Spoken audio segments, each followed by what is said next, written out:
we're going to get started with our first speaker, and I am so excited. I'll tell you one thing that I discovered that I really enjoyed during this time was reading the civic science posts, and specifically listening to John Dick write his observations on our current world. They're done with humor, insight, from topics that you would expect to see to some that are a little just, for fun and intriguing, but always, what I learn are amazing insights. If you're not following civic science, you're not following John, you're going to want to do it. And I know you're going to want to do it after you hear him speak today. John, you're Pittsburgh, right? You're joining us. Where are you? I am. I'm in Pittsburgh, Pennsylvania. Sunny and 90 degrees today. Excellent. Well, welcome. And I am excited to introduce you to our accessory council members. Great to be here. Thank you so much. I'm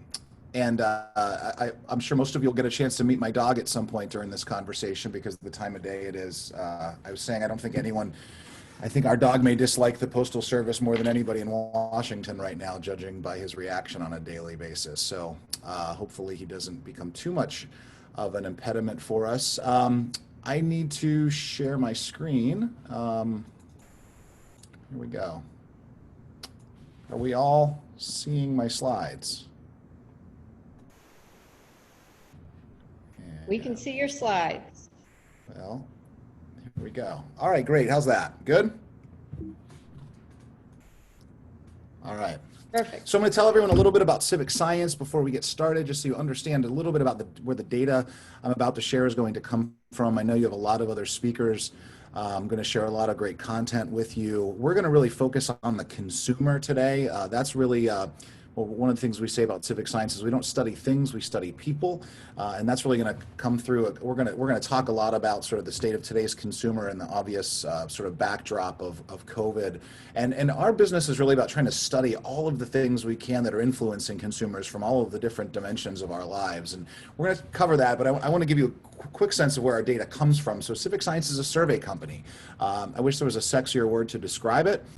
We ask people questions in huge numbers, and they give us answers in huge numbers.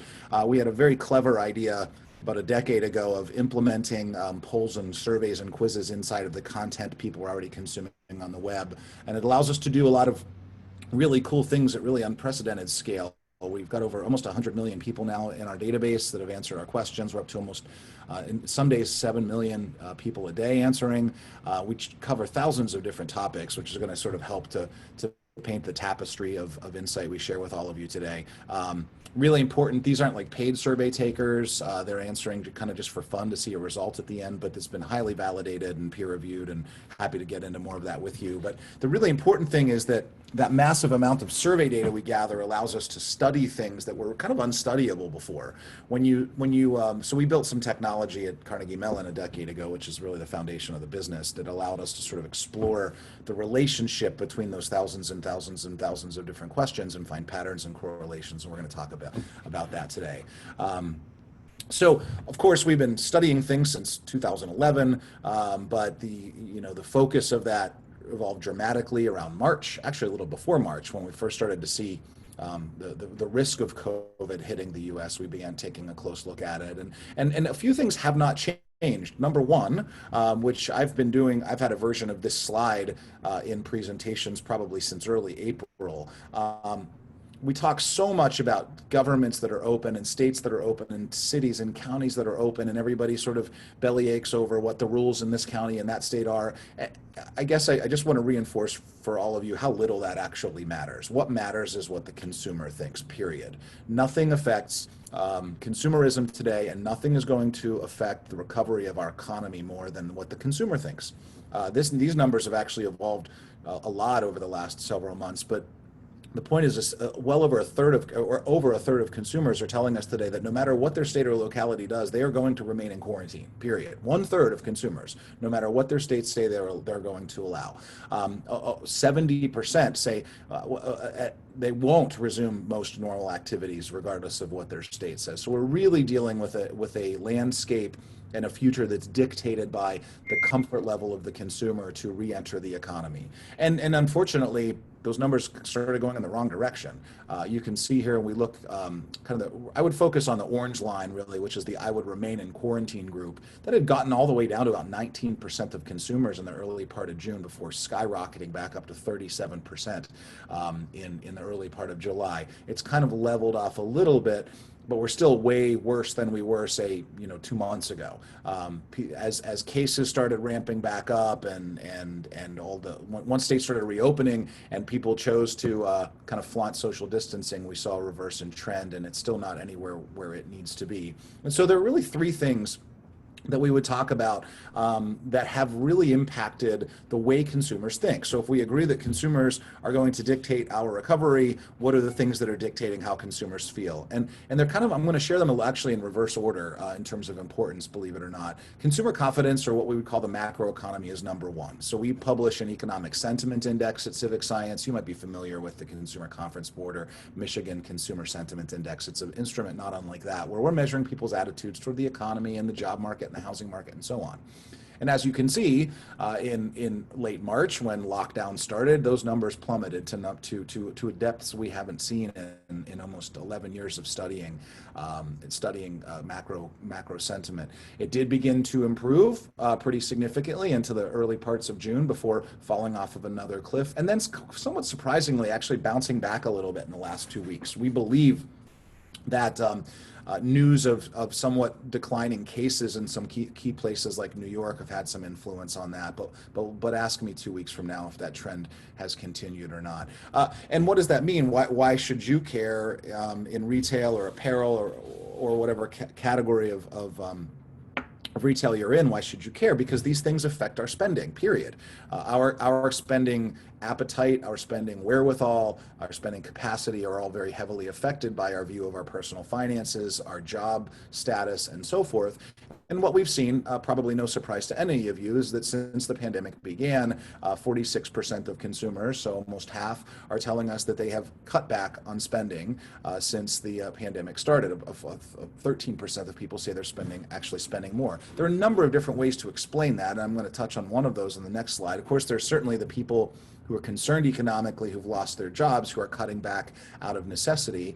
There's another group, though, who aren't spending as much simply because they can't spend as much in so many categories.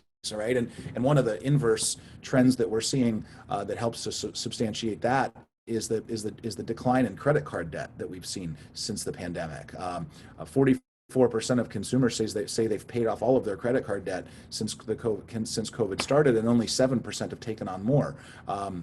One factor for sure is some frugality and austerity in U.S. households, but another one is a lot of areas that are credit card dependent that we can't spend in or haven't been able to spend in. Airline tickets, summer camps for our kids, things that we would put on a credit card that just simply haven't been happening, that have allowed people to kind of scale back their credit card debt. And then we're seeing some interesting related trends in areas like in retail, in your categories, clothing, shoes, jewelry, kind of hit its worst point in late May, early June, where we were seeing people, saying they were spending zero on places like Amazon.com in these categories before they began to start to improve a little bit better. Although, incidentally, we have seen some signs of retail softness in the last 2 weeks. I mean, some of you probably maybe are experiencing some of that yourself. Again, let's see what the next month looks like when we see if there's stimulus coming or not.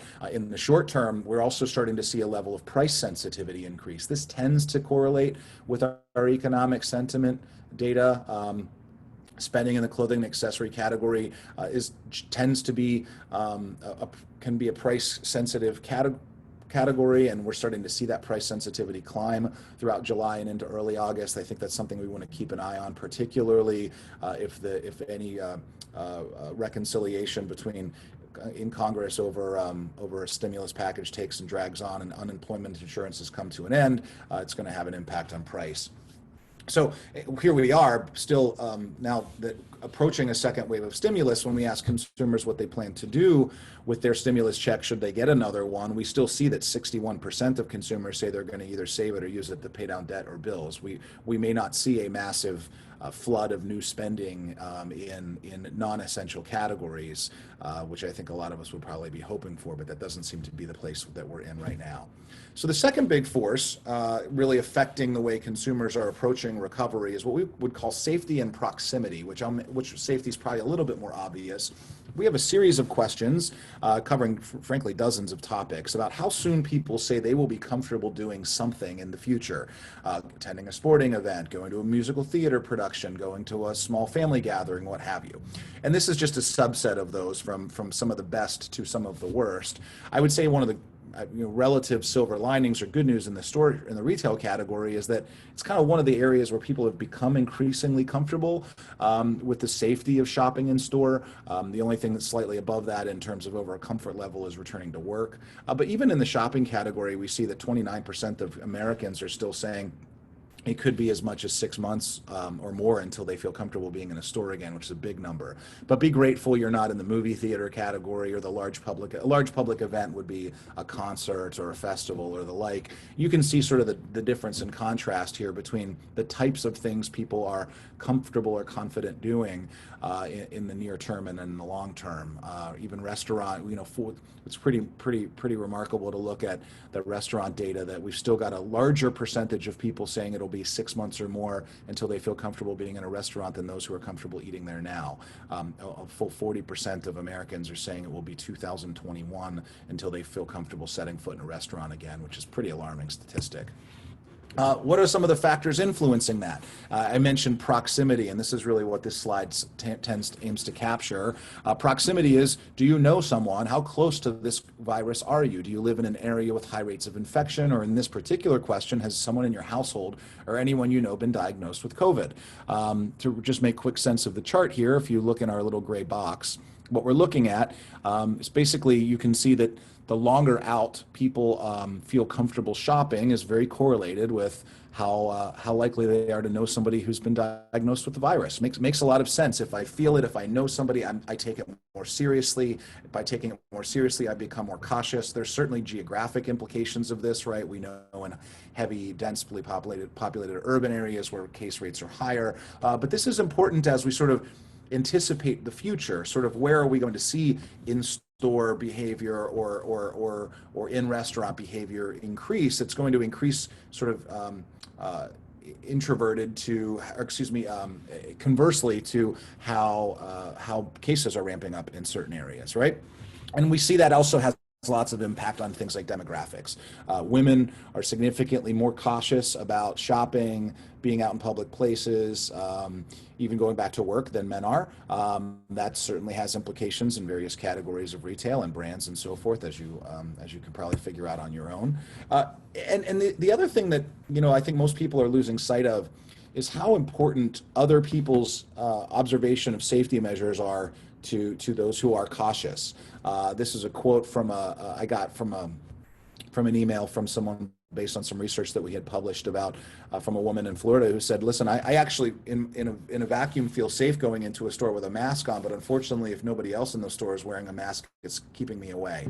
There's some irony to that, right? Which is that some of the sort of anti-mask social justice warriors were the first ones yelling about the economy reopening, and they may actually be the ones hurting the economy after all. So when we ask people what makes you feel safest being in these places, number one is mask requirements by a fairly safe margin. Things like limitations on the number of patrons or what have you do have an implication, but mask requirements is number one, which is good because there are very few things in all of the research that we do in today's sort of divisive world that are more around which Americans are more unified than on the safety and efficacy of masks. 82% of Americans agree or strongly agree that masks are an effective mitigation force. We've got 12% who disagree. We don't see many things today in this very tribal world we live in that go 88 to 12.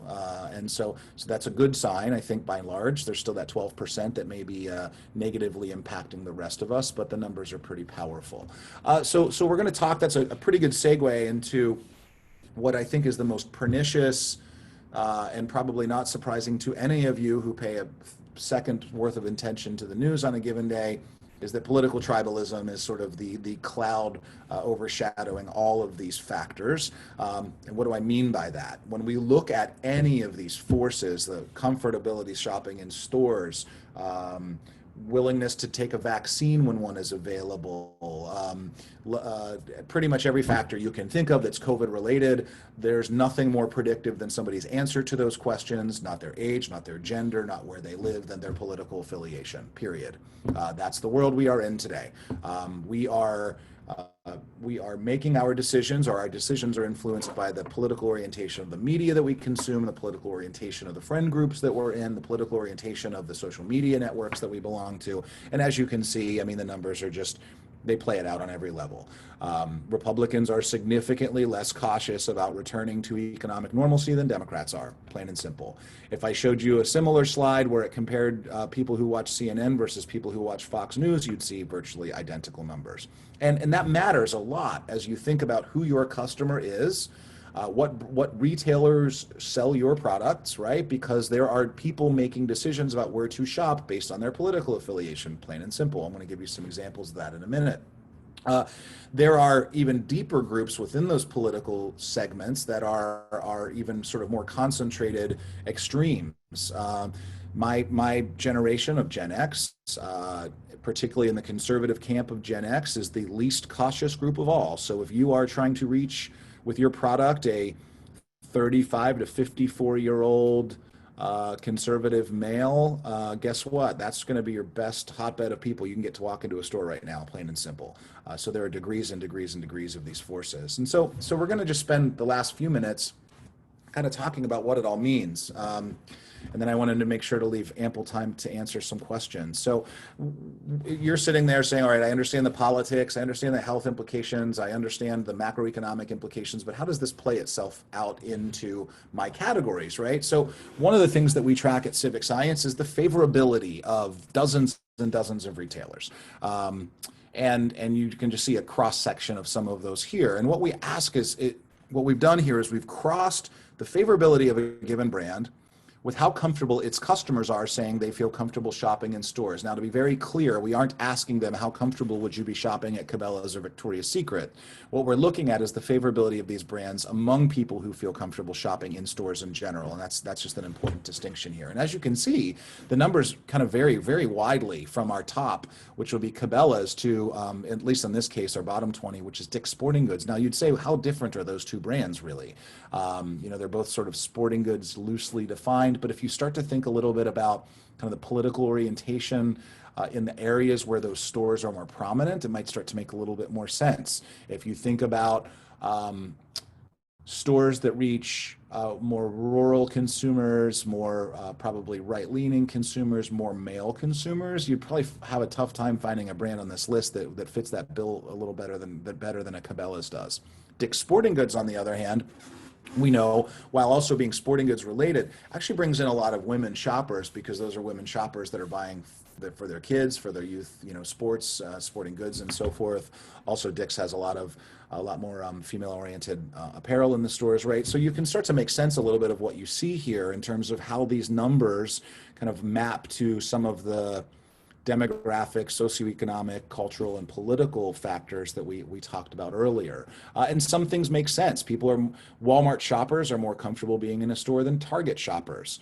Lowe's shoppers are more comfortable being in a store than Home Depot shoppers. If you think about what we know about those brands and where they're located physically, we know Lowe's tend to be in more rural areas than Home Depots, right? It all starts to make a lot of sense. So as you're thinking about where your products are, where they're selling, where your stores are, who you're trying to reach, these kinds of things are starting to play out in the way these different brands are performing. I can tell you Lowe's had obviously significantly better first quarter earnings than Home Depot did, and we think a lot of it's traceable back to sort of the comfort level of its shoppers. Now, I showed you a slide a few slides ago that asked sort of what makes people feel more comfortable coming into stores, and mask requirements was one. This is sort of the flip of that same chart. This is looking at, among people who value these things, which of them are the ones most likely to enter stores in the next 2 to 3 weeks. So you're sort of immediate shopper. So if you're saying to yourself, I have a category of shopper who will walk into a store today and I have a category of shopper who will come in 6 months. How do I market myself or position myself differently for these different groups? Among this now ready now shopping group, the things that are driving their shopping behavior are things like in-store events and sales and promotions, probably the same things that would attract any current shopper, right? So while those mask requirements and safety measures are important, the group of people ready to shop now are looking for in-store events and promotions, period. Interestingly, one thing that I found when we started doing the research for this presentation today that stood out to me was some of the differences in terms of like fashion followers and fashion leaders and what we'll call fashion innovators. And here I kind of rolled them up into two groups. The person who is into fashion is significantly more mask centric than the person who's not into fashion. That kind of probably makes some sense to you if you think about who's into fashion and who isn't. We know it skews female. It's going to probably skew a little bit higher income probably, but as we can see, and frankly a little younger.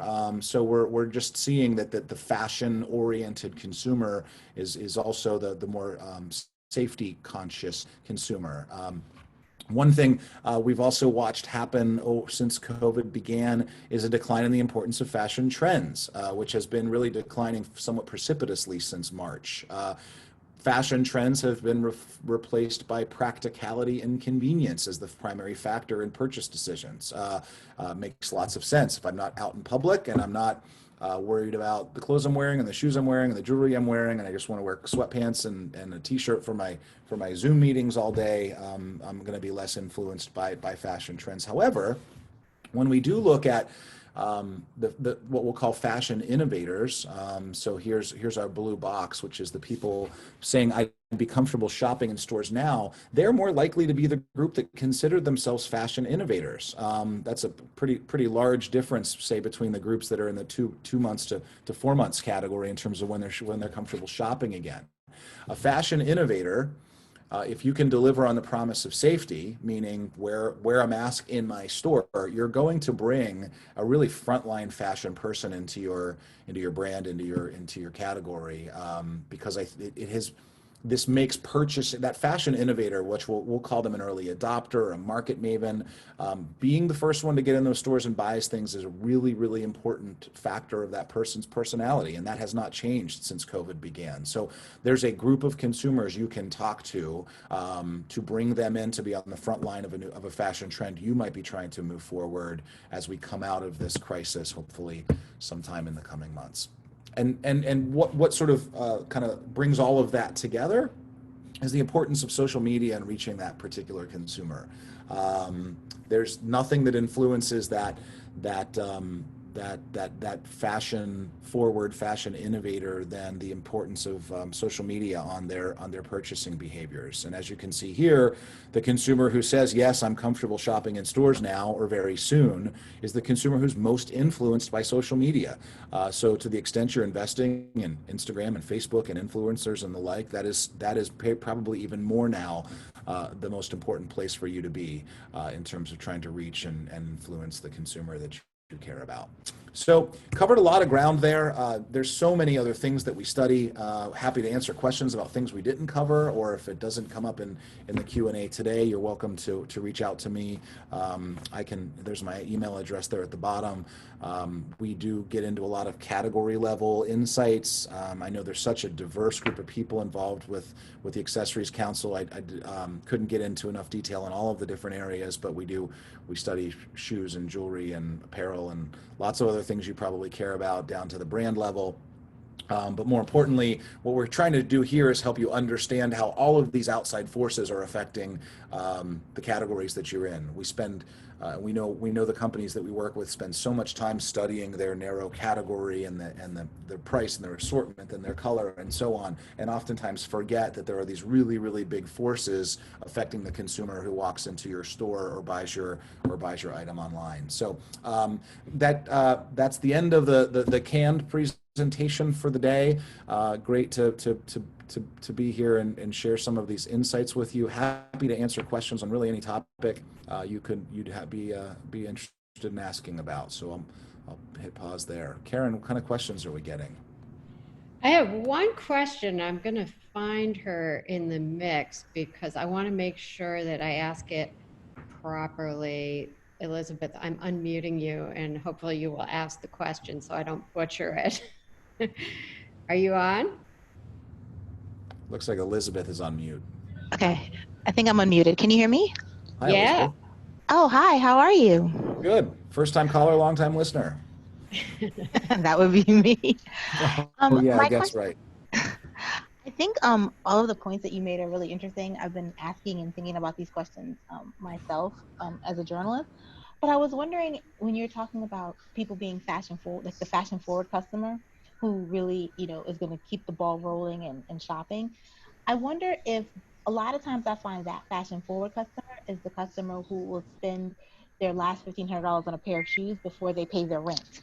So that person isn't the person that's that's protected by generational wealth, right? The person that's protected by generational wealth likes fashion, but they're not the influencer. They're the person that, always buys a Chanel suit once a year or so.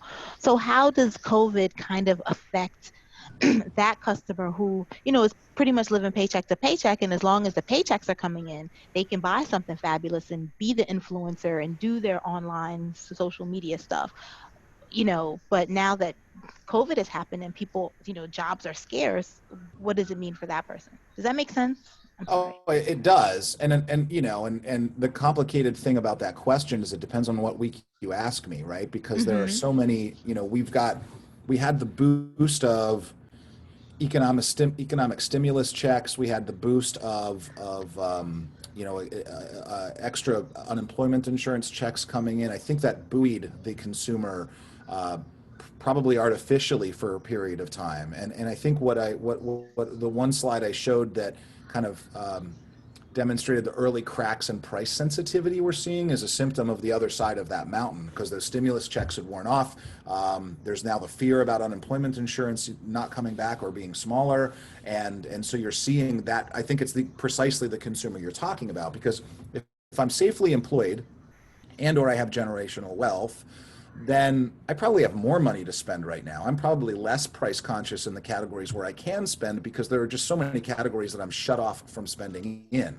I know in our family, when I do the math on the money we would have paid to send our kids to summer camp or vacations that we've canceled, right? There's disposable income for those consumers, which you're absolutely right is a very different consumer than that person who will spend their last penny on a new pair of shoes. So the timing is really important, and if right now we start to see some signs of price sensitivity rising, particularly as we get into back to school, it could be trouble, right? Because if the government doesn't come in with and rescue people with checks, it could be a pretty long fall, and heaven forbid drag into the holiday season, which hopefully won't happen. Sorry, I hope that helps. Thank you. Mm-hmm. You're on mute, Karen. We have some really diverse questions here. Awesome. So I'm going to jump around. Have you just done any studying or seen any trends in the bridal industry? Yes, but off the top of my head, I don't have a particular insight to share.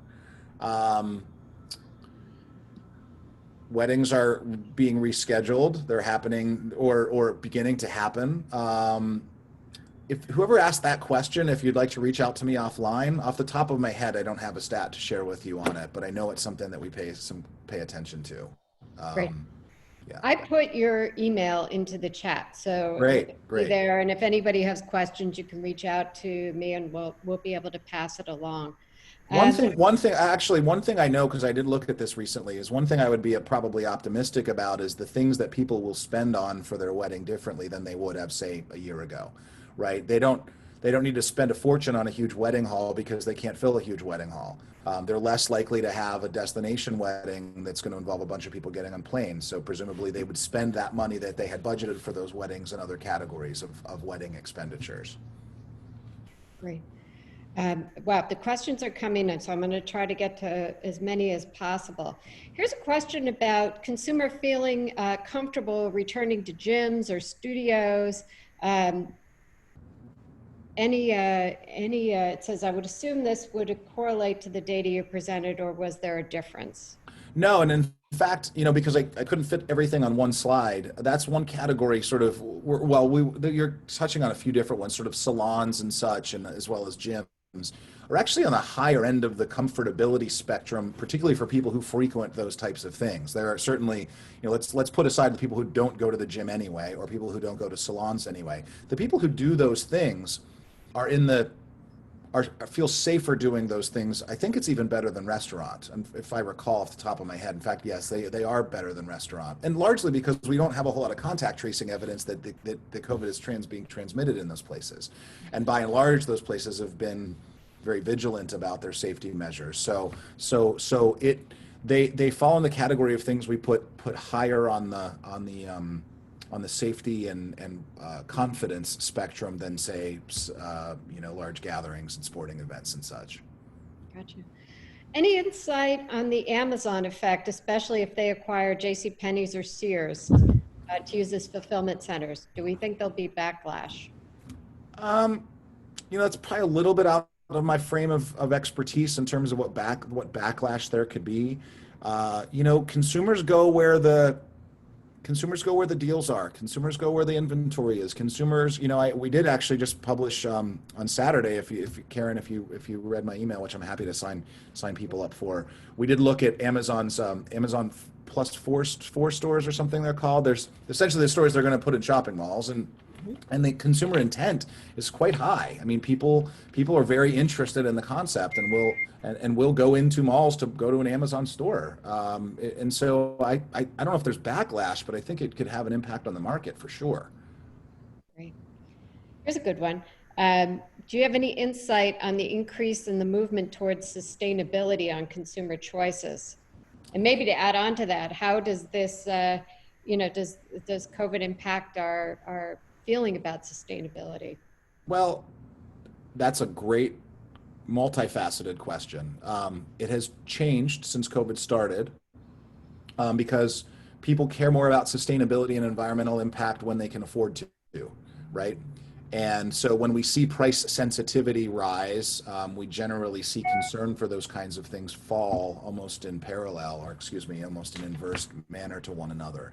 I think, again, we haven't seen price sensitivity reach a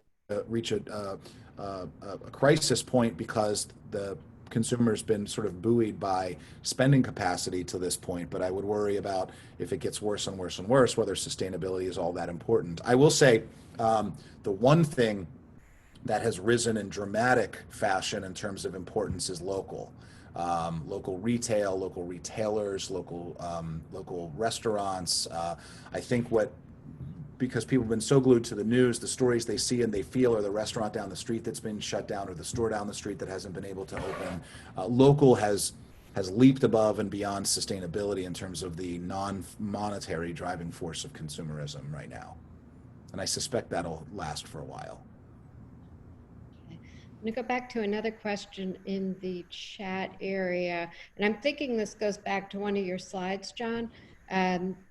It says, were the people labeled fashion followers, fashion leaders, or fashion innovators? Or did you reach that conclusion how did you reach that conclusion? We asked people to describe themselves. It was very sort of self-reported, which of these best describes your fashion behavior. So there's certainly a degree of probably self-reporting bias to that, someone who thinks they're more innovative than they are. But we find that ends up correlating pretty well with a lot of the other behaviors we ultimately end up measuring. So no, that was people's views of themselves. Okay, reading a question from David. I hope, David, I asked this properly. It says, people generally downplay the effect of brand advertising / marketing and social media on their purchase decisions, correct? I'm thinking of the chart that showed brands versus price. Do you have a sense of the real impact of a brand's marketing efforts? Do I have a real sense of it? That's a hard question to answer. I think so. I mean, I think that's a big part of what our company does is try to measure those things. And again, we've shuffled the deck so much. I think in a certain vacuum period when we don't have a pandemic, we can measure the impact of brand and brand marketing much more, particularly in fashion and retail, fairly sensitively. What we've noticed during COVID is things like convenience, availability of inventory, super important. Like think of the grocery category, which I know is a whole different category, but people were willing to try new brands during the pandemic in a way that we never saw before, because oftentimes the brand they were looking for was out of stock or couldn't get delivered fast enough. And so those things have shuffled a lot of, we've seen a kind of a broader landscape of brand purchase across consumers than we'd ever seen before, at least in the time that I've studied these things, because there were some forcing functions that gave people reasons to try new categories or new brands. But no, marketing, yes, I think the first point you made is that people generally understate the impact of those things on their purchase behaviors because it's oftentimes subconscious or unconscious, or people like to say, I'm not influenced by that, when they ultimately are. And that's not going to be any different now, so long as people have spending capacity than it was before. But it does matter how you market your brand, right? If we're at a moment in time where people are price sensitive, marketing your brand as a value brand is important, right? If we're not in a price sensitive mode, or you're talking to a non-price sensitive consumer, you're going to talk about something different.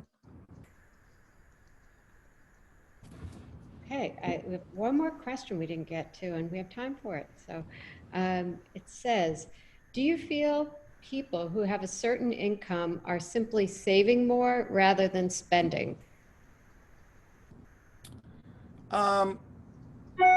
That would be a really easy question for me to answer if I was in my software tool and could cross-tabulate the income question with the savings question. I don't know right now off the top of my head who those savers are. My guess would be that the savers are more likely to be in a safer income category.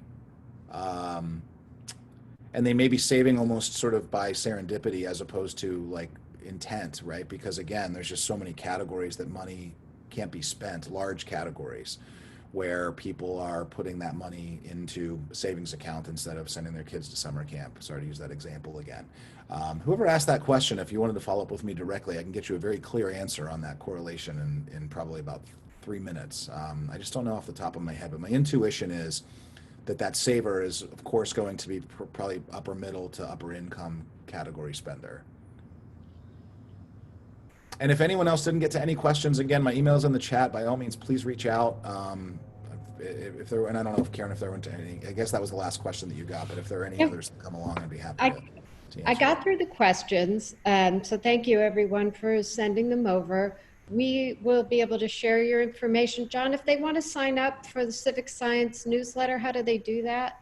Probably best to reach out to me on the email. I need to start putting that link in this presentation, but if they just email me, I can forward it and make sure they get signed up. And if you miss it, it is in the chat, but if you miss it, you can reach out to myself or anybody on the Accessory Council team. Will be able to connect you directly to John and his team. I can just tell you, I've enjoyed both his emails and which have a great sense of humor, and the civic science data is just super insightful. I know I've shared it with a lot of you, and I encourage you to follow it if you're not already following it. So, John, thank you so much for my pleasure. Spending your Monday afternoon. The rest of your event. So, okay, for all of our attendees, we're going to take a break. We're going to be back in about 7-8 minutes. And our next panel is amazing. So we have a few different retailers talking about what's happening now, what they're planning on, and moderated by Gary Wassner, who's really just such a powerful voice in our industry. So everyone kind of take a stretch, and we'll be back in a few minutes.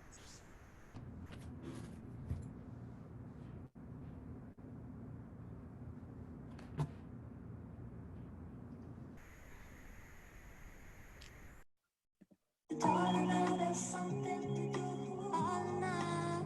There's something to live with you. With you.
Hello.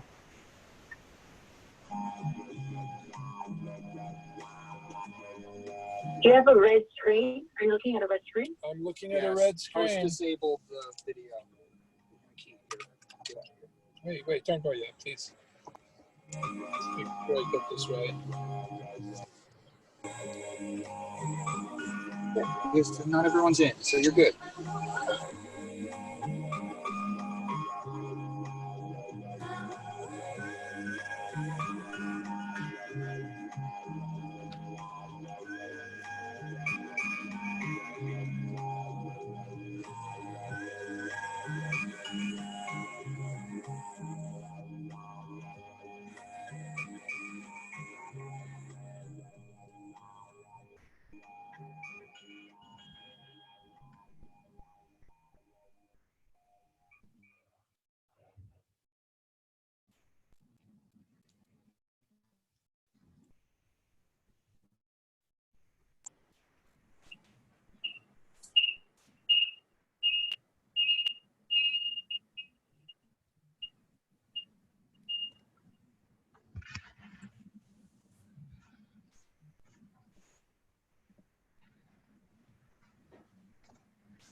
Is anybody here?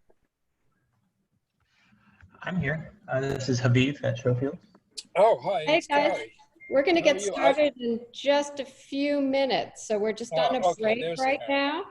We're gathering everyone together and we'll get started in 4 minutes.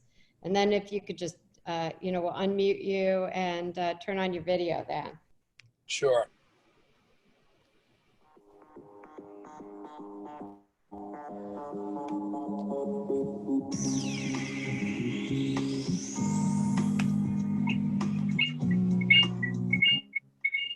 Okay.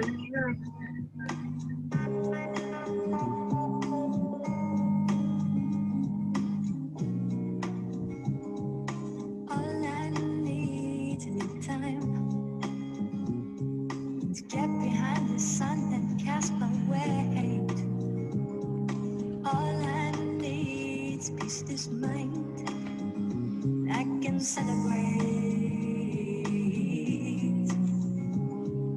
All in all, there's something to give. There's something to give. All in all, there's something to do. All in all, there's something to do. All in all, there's something to live with you. With you.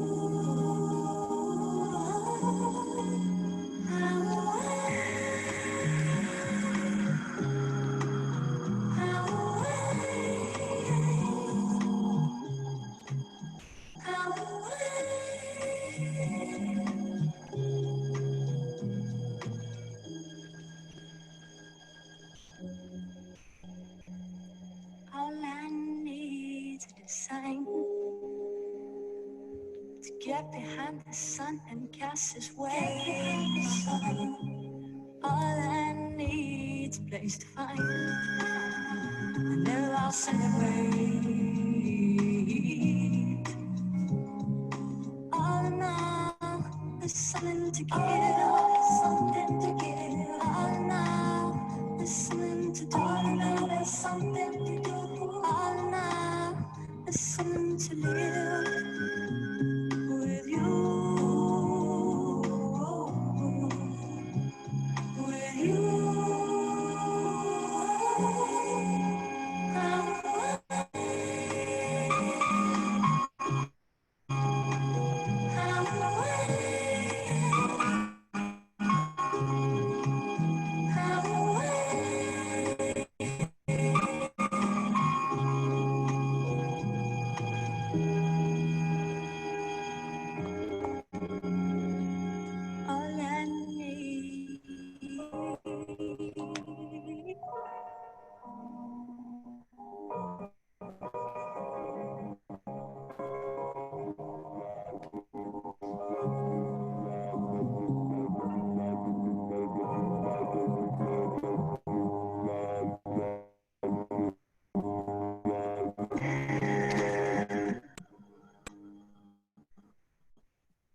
Hey, I'm coming back. Sorry, everyone. We had a little noise issue there, but I think we got it fixed. So welcome back. We have an amazing team with us. We have Gary Wassner. Gary is driving his car. So this is one of the miracles of technology that we're going to get to talk to Gary on the move. And Haviv, unmuting you, and let's see, start your video. There we go. I started mine. I see that. Be careful. I'm not driving. I'm parked at my house up in Catskills. Okay. But the And Wi-Fi is better in the car. and Ken, I think we need to rescue you from, let's see. We have one Ken in our attendee list, so I'm going for it. If it isn't Ken,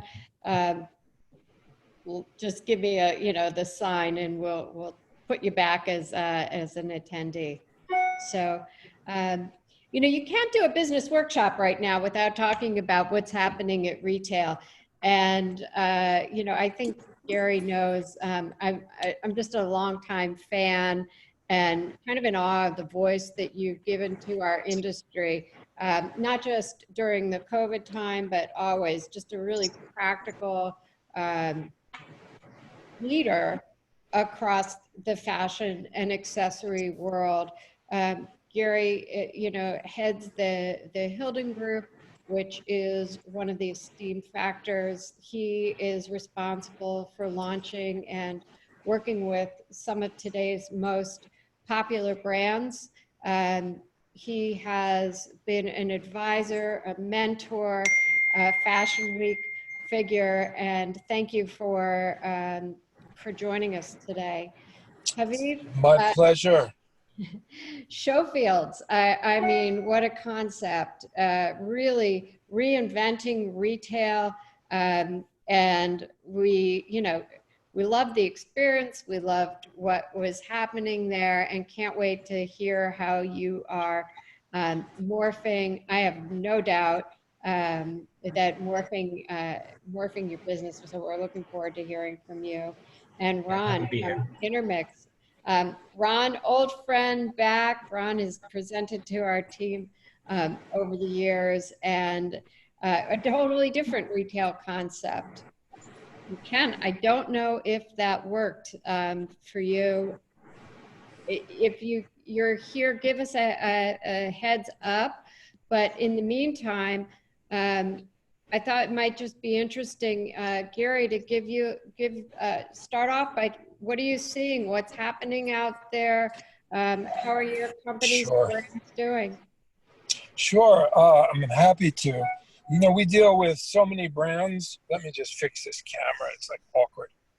We deal with so many brands. We finance over 450 brands in designer and contemporary, advanced contemporary, luxury.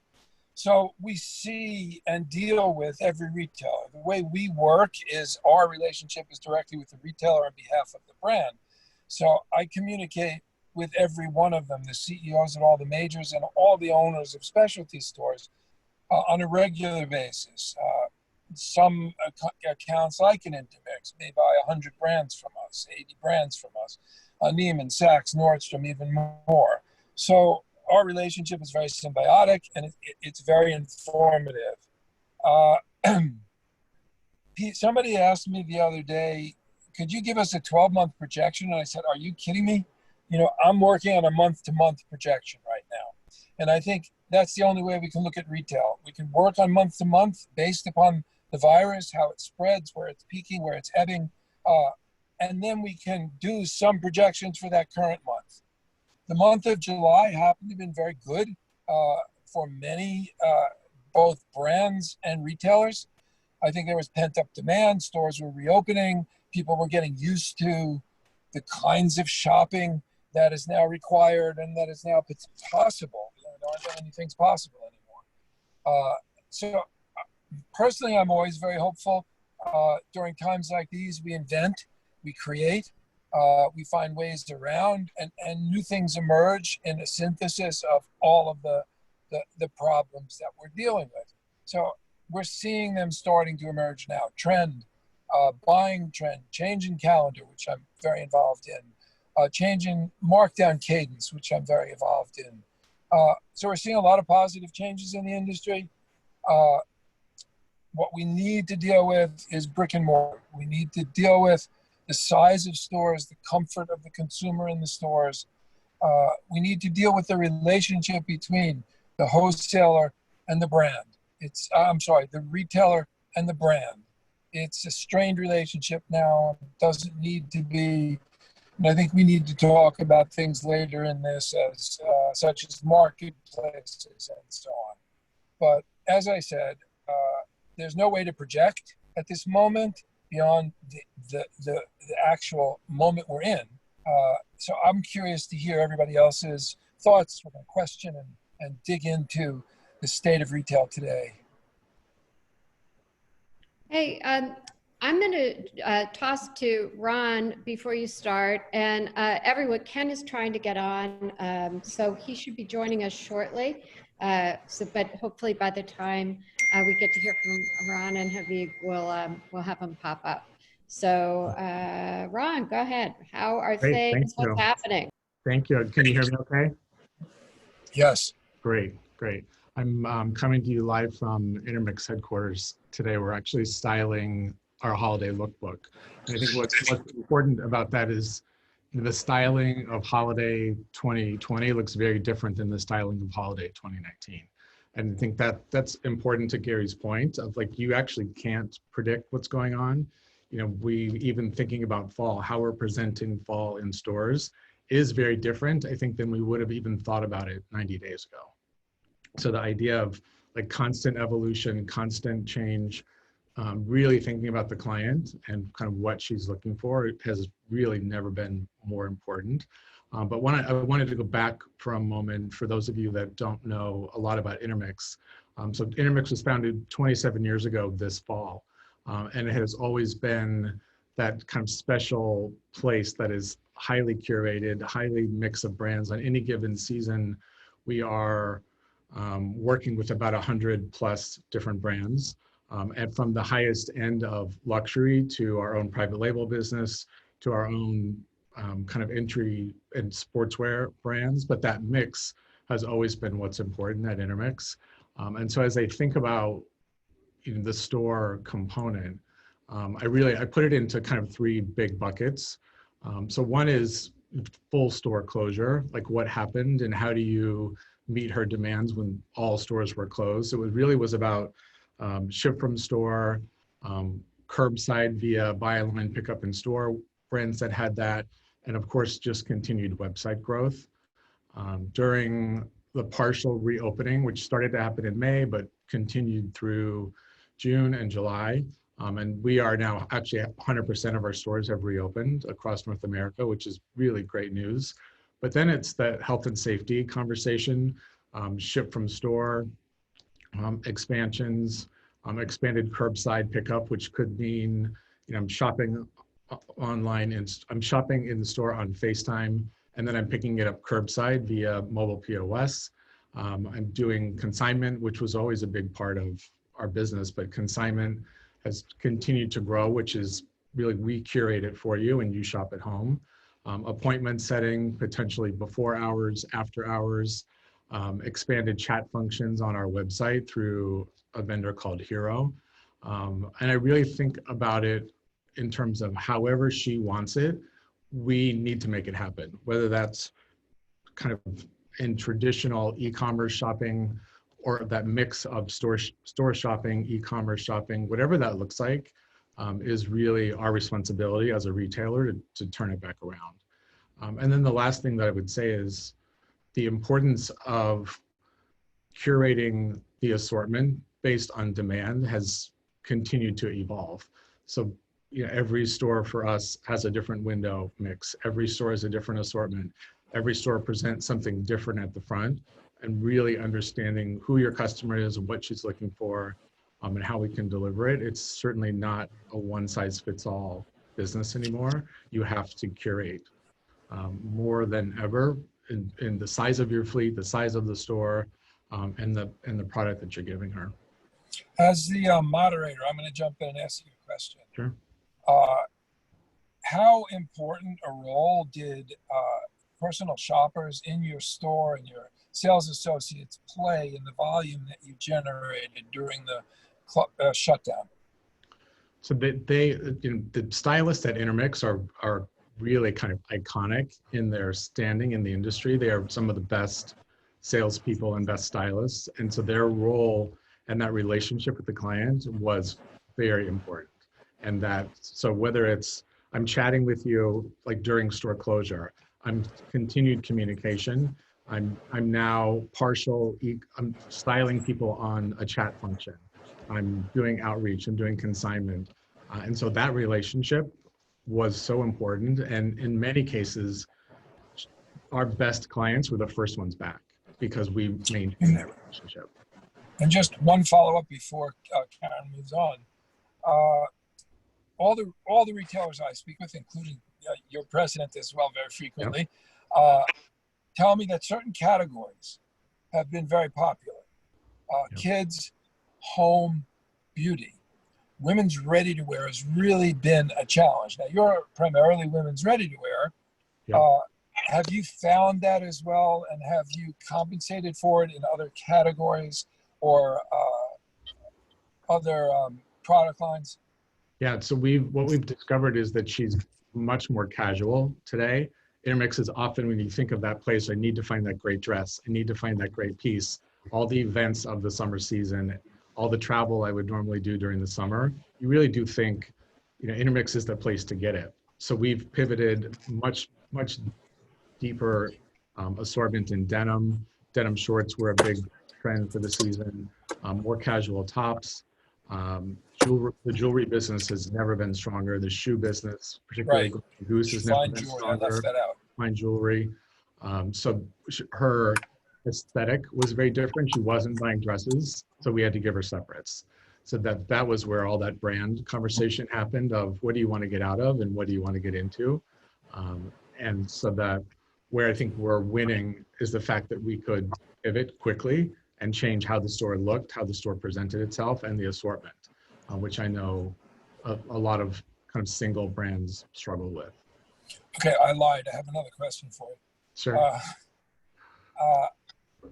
I have noticed in my analysis of the consumer today, it's an inward-looking consumer and not an outward-facing consumer. And in that, we always dressed for the other person. We always dressed for the event. We dressed for who's going to see us. But now we're dressing for ourselves. We're dressing, number one, feel good. Number two, we're looking at ourselves. Nobody's really looking at us. Yeah.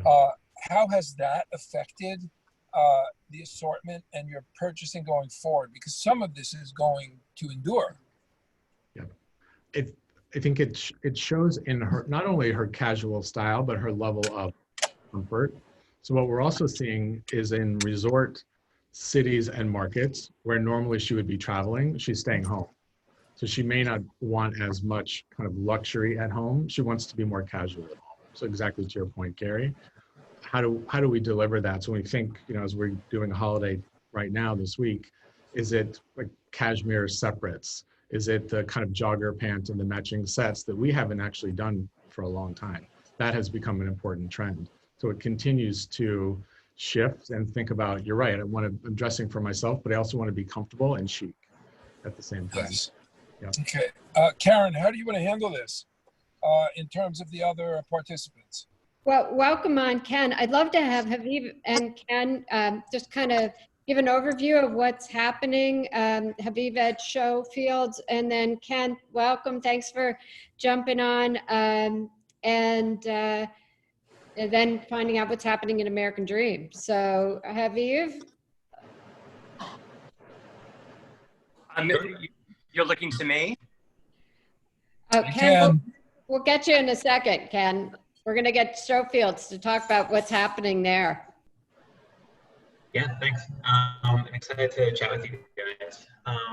For those, I guess I'll give like a quick, high-level view on Showfields for those that don't already know it, since we're newer to the world than some of the more established players out there. High-level view, we are a flagship location based here in New York and coming soon in Miami, where we give a platform for brands to really communicate to the world in a different way that they might have in the past. So in most cases, that's for a lot of digitally first brands, giving them their first physical presence, or for brands who have been in the wholesale world or had their own retail experiences, a way to test and do something new. We really focus in on the storytelling more than anything, as opposed to just being an item on a shelf, and really playing up that experiential moment. So for us, when COVID hit, it definitely was, a shakeup and a shift for us. We depend solely on the physical experience. It's really what we build ourselves as. So for us, it gave us a few kind of exciting opportunities to fast forward. It allowed us to bring our digital presence forward. It was something that had been on the calendar for 2021.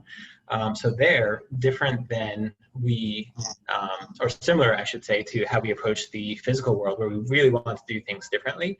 We approach the online world in a different lens as well. Again, we feel like our brand partners do their version of digital best they can. So our approach was we really want to dive into this live shopping moment. So we've adopted some proprietary technology that looks very much like Instagram, in that we would partner with many different influencers, and they would curate to about 8 to 12 different brands that we work with, and they'll kind of do like a 40-minute conversation about them, really just more of their feelings about them, what they like about it. And as they're doing this live moment, you're able to shop the platform, in feed as opposed to leading, which has been the challenge for a lot of other players out there. So that's been really exciting. Something we've adopted and put forward early on. We've seen a lot of great momentum there. Additionally, once we were able to reopen back up, it kind of gave us an opportunity to rethink. Again, we really zone in, like a lot of retailers do, on the customer experience.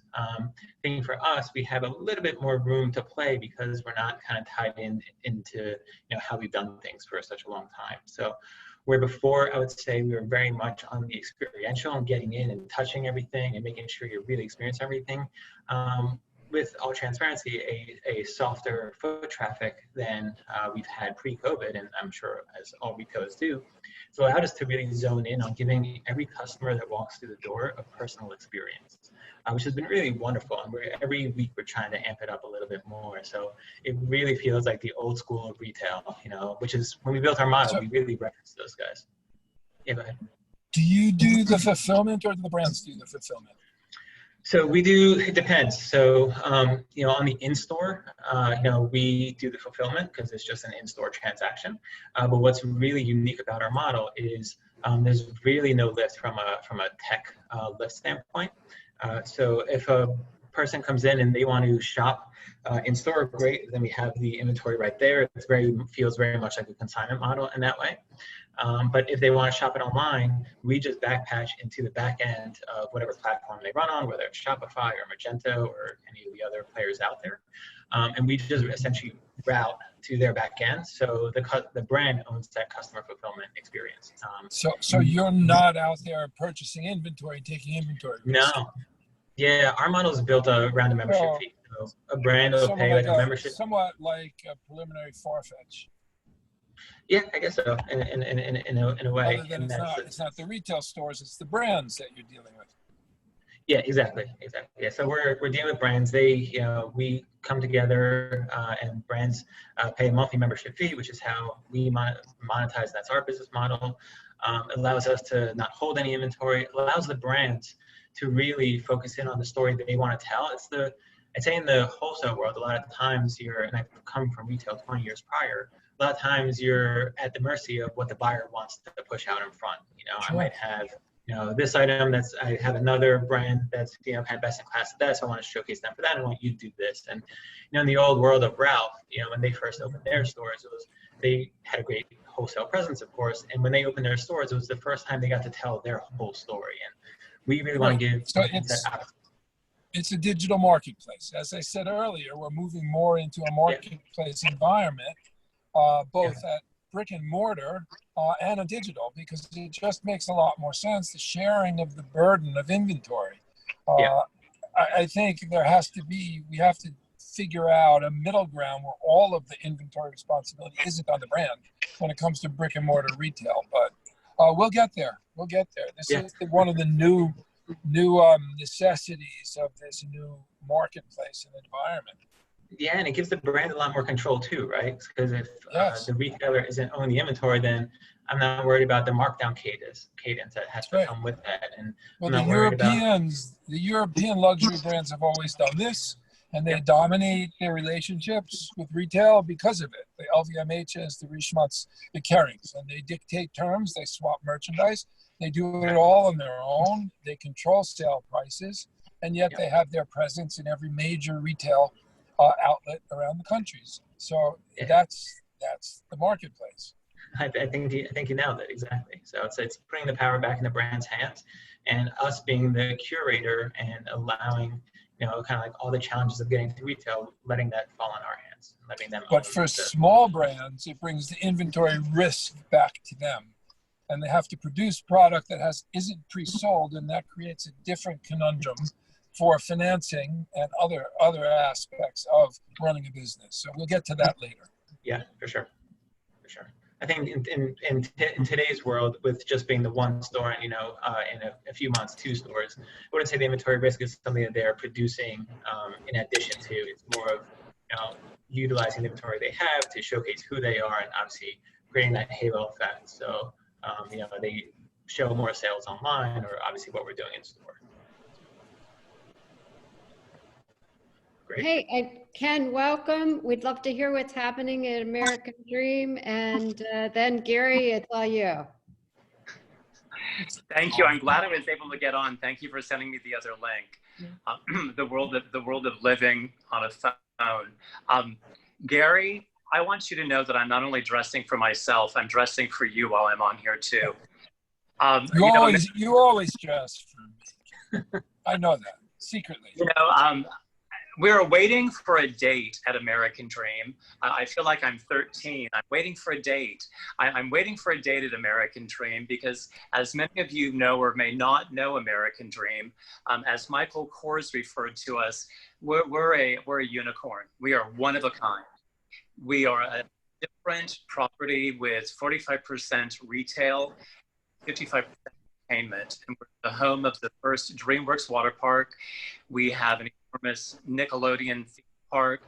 When we do open, we'll be introducing our Angry Birds mini golf and be able to introduce a lot of our retail to the community. We were actually having the grand opening of the first wave of our retail March 19th. So COVID came up on like a bad dream and did not allow us to open the retail that we were looking forward to bringing to the community. But when we do get an opening date, we will be introducing approximately 100 of our retailers to the community within American Dream, and we will hopefully have the majority of our entertainment that will be up and running as well. For us, it's not only just about the retail or about the entertainment. We much like Showfields, we're storytellers, and we are about making dreams. We are about making memories. And we're a very family-friendly property, not only a great place to come and enjoy the craziest roller coasters as the largest indoor water park in the world.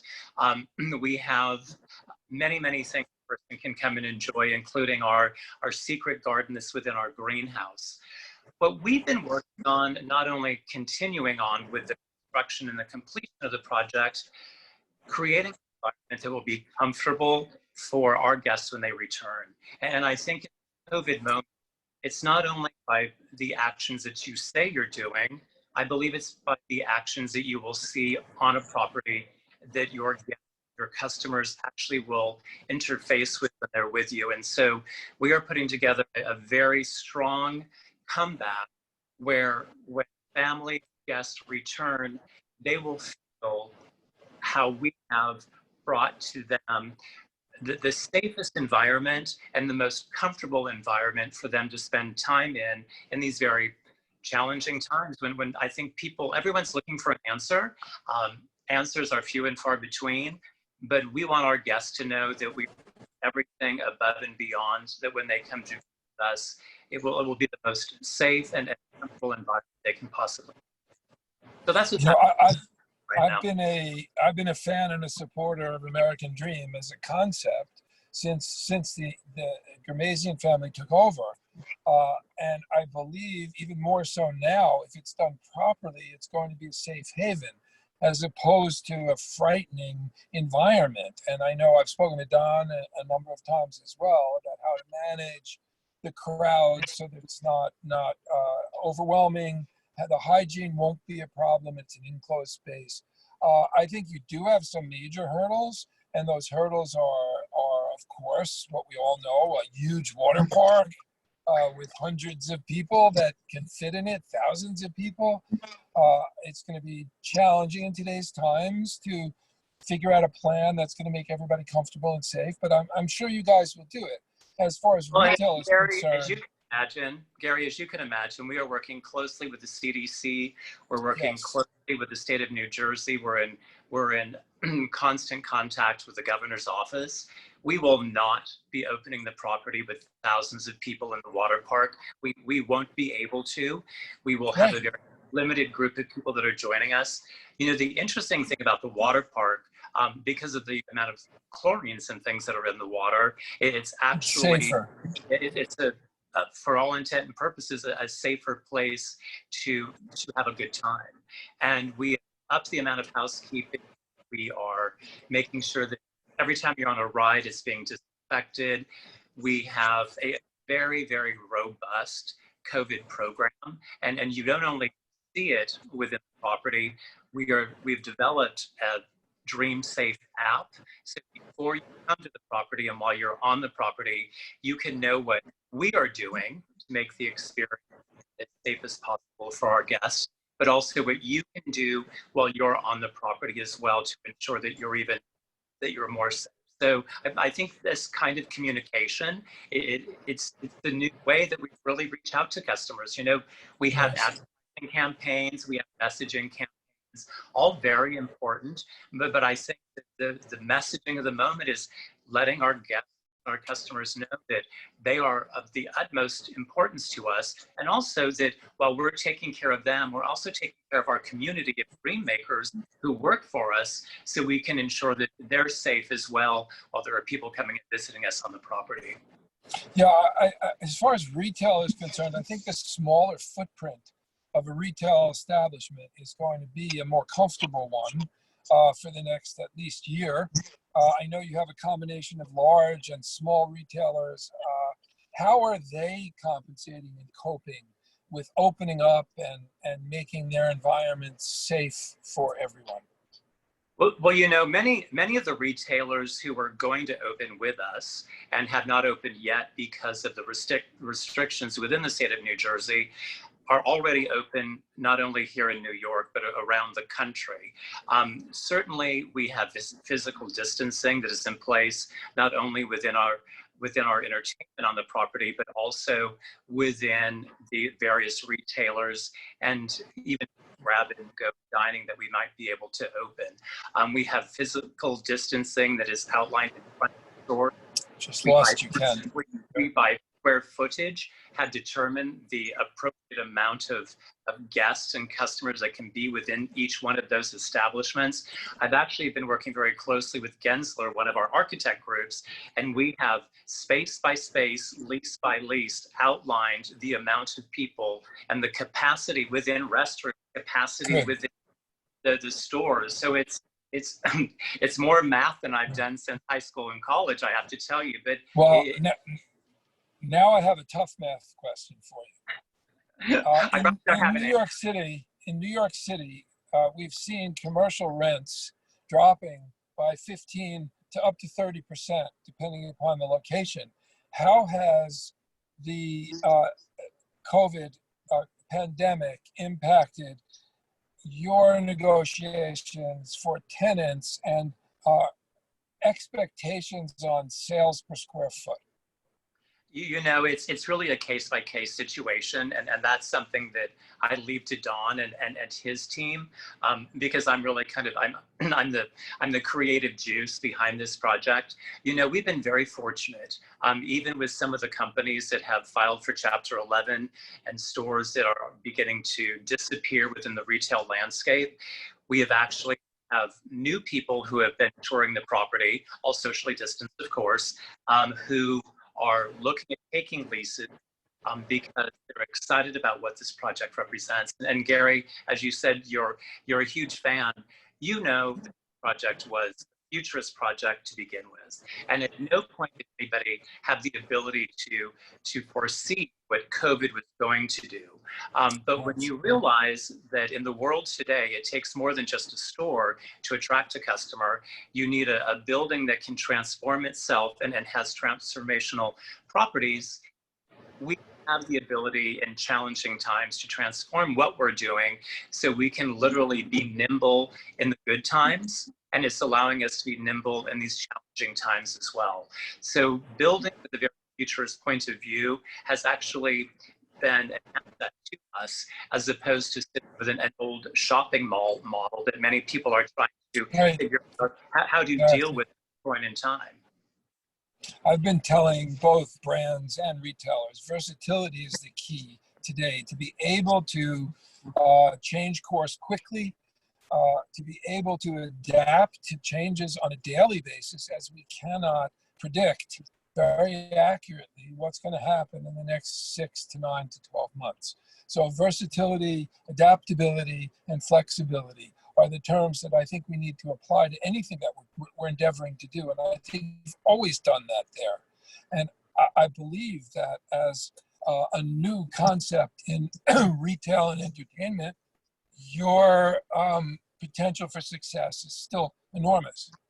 Well, and you know, Gary, being a creative force in the world of retail, being a retail that likes to think big and think bold, and not necessarily about size, but just big ideas that other retailers and other big properties don't want to tackle, that spirit of creativity and ingenuity has not dissipated, even with all the challenges that we've been faced with, and it makes us want to be more amazing than ever. I'm actually working on a new experience on the property.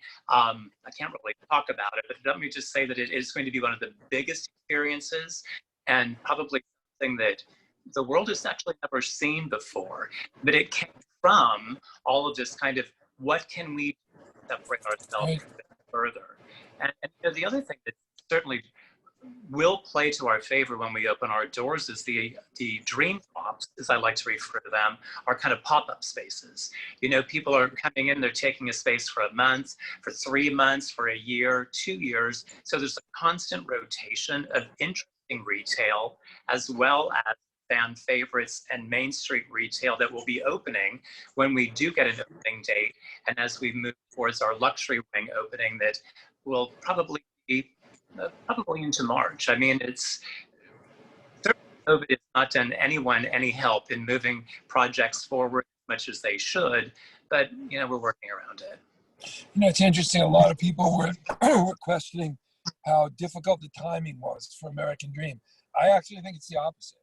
I think the fact that this occurred has allowed you, prior to opening, to make the changes that you need. Had you already been open and stuck in a rut of specific types of retail and entertainment, it would have been much more challenging. But now you have the opportunity to really adapt. And that's what I said, adaptability, versatility. And the timing actually worked out pretty well, even though it's delayed your openings and so on. I look at other major retailers, flagship stores in major cities, and they now have to retrofit these stores. They have to figure out how to make them comfortable and adaptable in a place where people want to come, in addition to cities that are empty of tourists and empty of crowds of wandering people. So their challenge, I think, is much greater than yours, and I wish you tremendous luck. And you know how fond I am of the family. Gary, and the I have to tell you, if you know, through the positive comments we get on social media, through customers responding to us in emails that we send out. There's a very big enthusiasm for American Dream to reopen again. You know, we hit numbers of guests visiting us that we had never anticipated, and such a positive way. And that was with the Nickelodeon theme park and It's Sugar and the little bit of retail that was there. And customers, guests are still super excited to return. We just, Governor Murphy, if you're listening, we're ready. We're ready when you are. So it's nice even within my own personal Instagram that I get a lot of DMs daily. What is the opening date? What is the opening date? What is the opening? So it's nice to know that those that are enthusiasts and followers of the program are anxious so they can come back and make more memories again and experience what we're doing. Good. Well, it was great to hear this. And we'll be talking soon, Ken. Thank you, Gary. Karen? Hey, so hoping that we can kind of go back and maybe for Ron and actually for all of you, you know, we have so many of our brands that are on our young companies, they're startup companies, you know, trade shows are now virtual. How can a company today work with, you know, in very different ways? I know, Ken, you mentioned the pop-ups, but what are ways that they might be able to sell to you or work with you in this environment? Well, I have to tell you, one of the programs that we were working on at American Dream pre-COVID, and something that we will re-engage with once we are open and operating with a little bit more normalcy. I'm a big fan of emerging brands, and not only emerging young talent here in the US, but certainly nationally. And I think that, you know, as a former member of the CFDA Vogue Fashion Fund, a member of Fashion Group International, not only here in New York, but in Dallas, where I used to be based. I interact with many fresh talents. And not only fresh talent in the fashion world and accessory world, but also young emerging artists around the country and young emerging chefs, even within our food halls. I don't love that term, but in our dining spaces, we have test kitchens that are actually built within those locations so that the up and coming, the hot, or the never been heard of before, chefs can come and share what they do and what they create, and we can do events around it. There'll be a different type of an event as we go forward until we get past this moment. But we are looking at being able to bring in marketplaces, if you will, with new and emerging talent, where it's more a collective, where we're curating, if you will, kind of by trend and by theme, marketplaces with young brands. Certainly the idea of music and musicians having all sorts of kind of music series. So there was always some sort of entertainment on the property, and not entertainment that's going to encourage people to gather, but more entertainment that just kind of enlivens the spirit and lets you know that someone's at home at American Dream. And then also just with art shows and that kind of thing. I think more than ever, we have to look to the fresh, the young, the emerging, and emerging doesn't even always necessarily mean young, but we are the American Dream, and we want to be able to give a leg up to many of these talents that are out there that don't always get a chance to kind of be in front of the customers and the guests that American Dream will be attracting. So very much going out into the community, not only through New Jersey and through greater New York, but looking for new and emerging talent across the country and around the world. How about Ron? How would one work with Internet? I will plug the Accessory Council for a moment on this, because Lena and our head of buying have worked together, and Lena's kind of pulled together kind of a great mix of brands that would be really great for Intermix. And then they're going to put together kind of a virtual showplace like Ken was describing, where each brand can present to the buying team that they may not normally have access to. So I think it's also using organizations like the Accessory Council and some of those others that are out there, because often doing it on your own without kind of being represented or having an organization behind you can be difficult. And it's hard to get in front of all the right people. And so I think this organization itself has done such a nice job helping small, like new and emerging brands get into retailers like us. And Haviv? Yeah, I follow a lot of the same notes as the other guys. I think something that's inspiring to me when I hear Ken talk, it's like these dream pop moments, right? So there are these moments where they're great for the brands. It's really essentially what Showfields is in a much smaller capacity than obviously American Dream is. But it gives the brands the opportunity to kind of show up on a short run basis, and for their customers an opportunity to kind of continue to want to come back and see what's new without the otherwise concerns of whether this is the most successful brand. So you want to keep them there, and then it becomes a stale assortment. You have an ever rotating kind of group of brands that sounds like the Dream Pops portion will kind of contribute to, and it's really what Showfields is about. For us, how to get in front, we always have our eye out there. We're always looking, we're always reaching out. And we're a smaller shop, so a lot of times we get a lot of great inbound. So really just old school way of reaching out to us. And if it's something that we think could be a fit, we'll definitely entertain that conversation. So not as much red tape over here yet. I'm a huge fan of Showfields, and I love how you bring the artist and that artisanal feel to what you do with the store. And it's something that I believe as we move through the moment we're in. I do want to say to all of our guests that are listening, I think we're all looking for the other side of it. Sometimes we forget we're still dead. And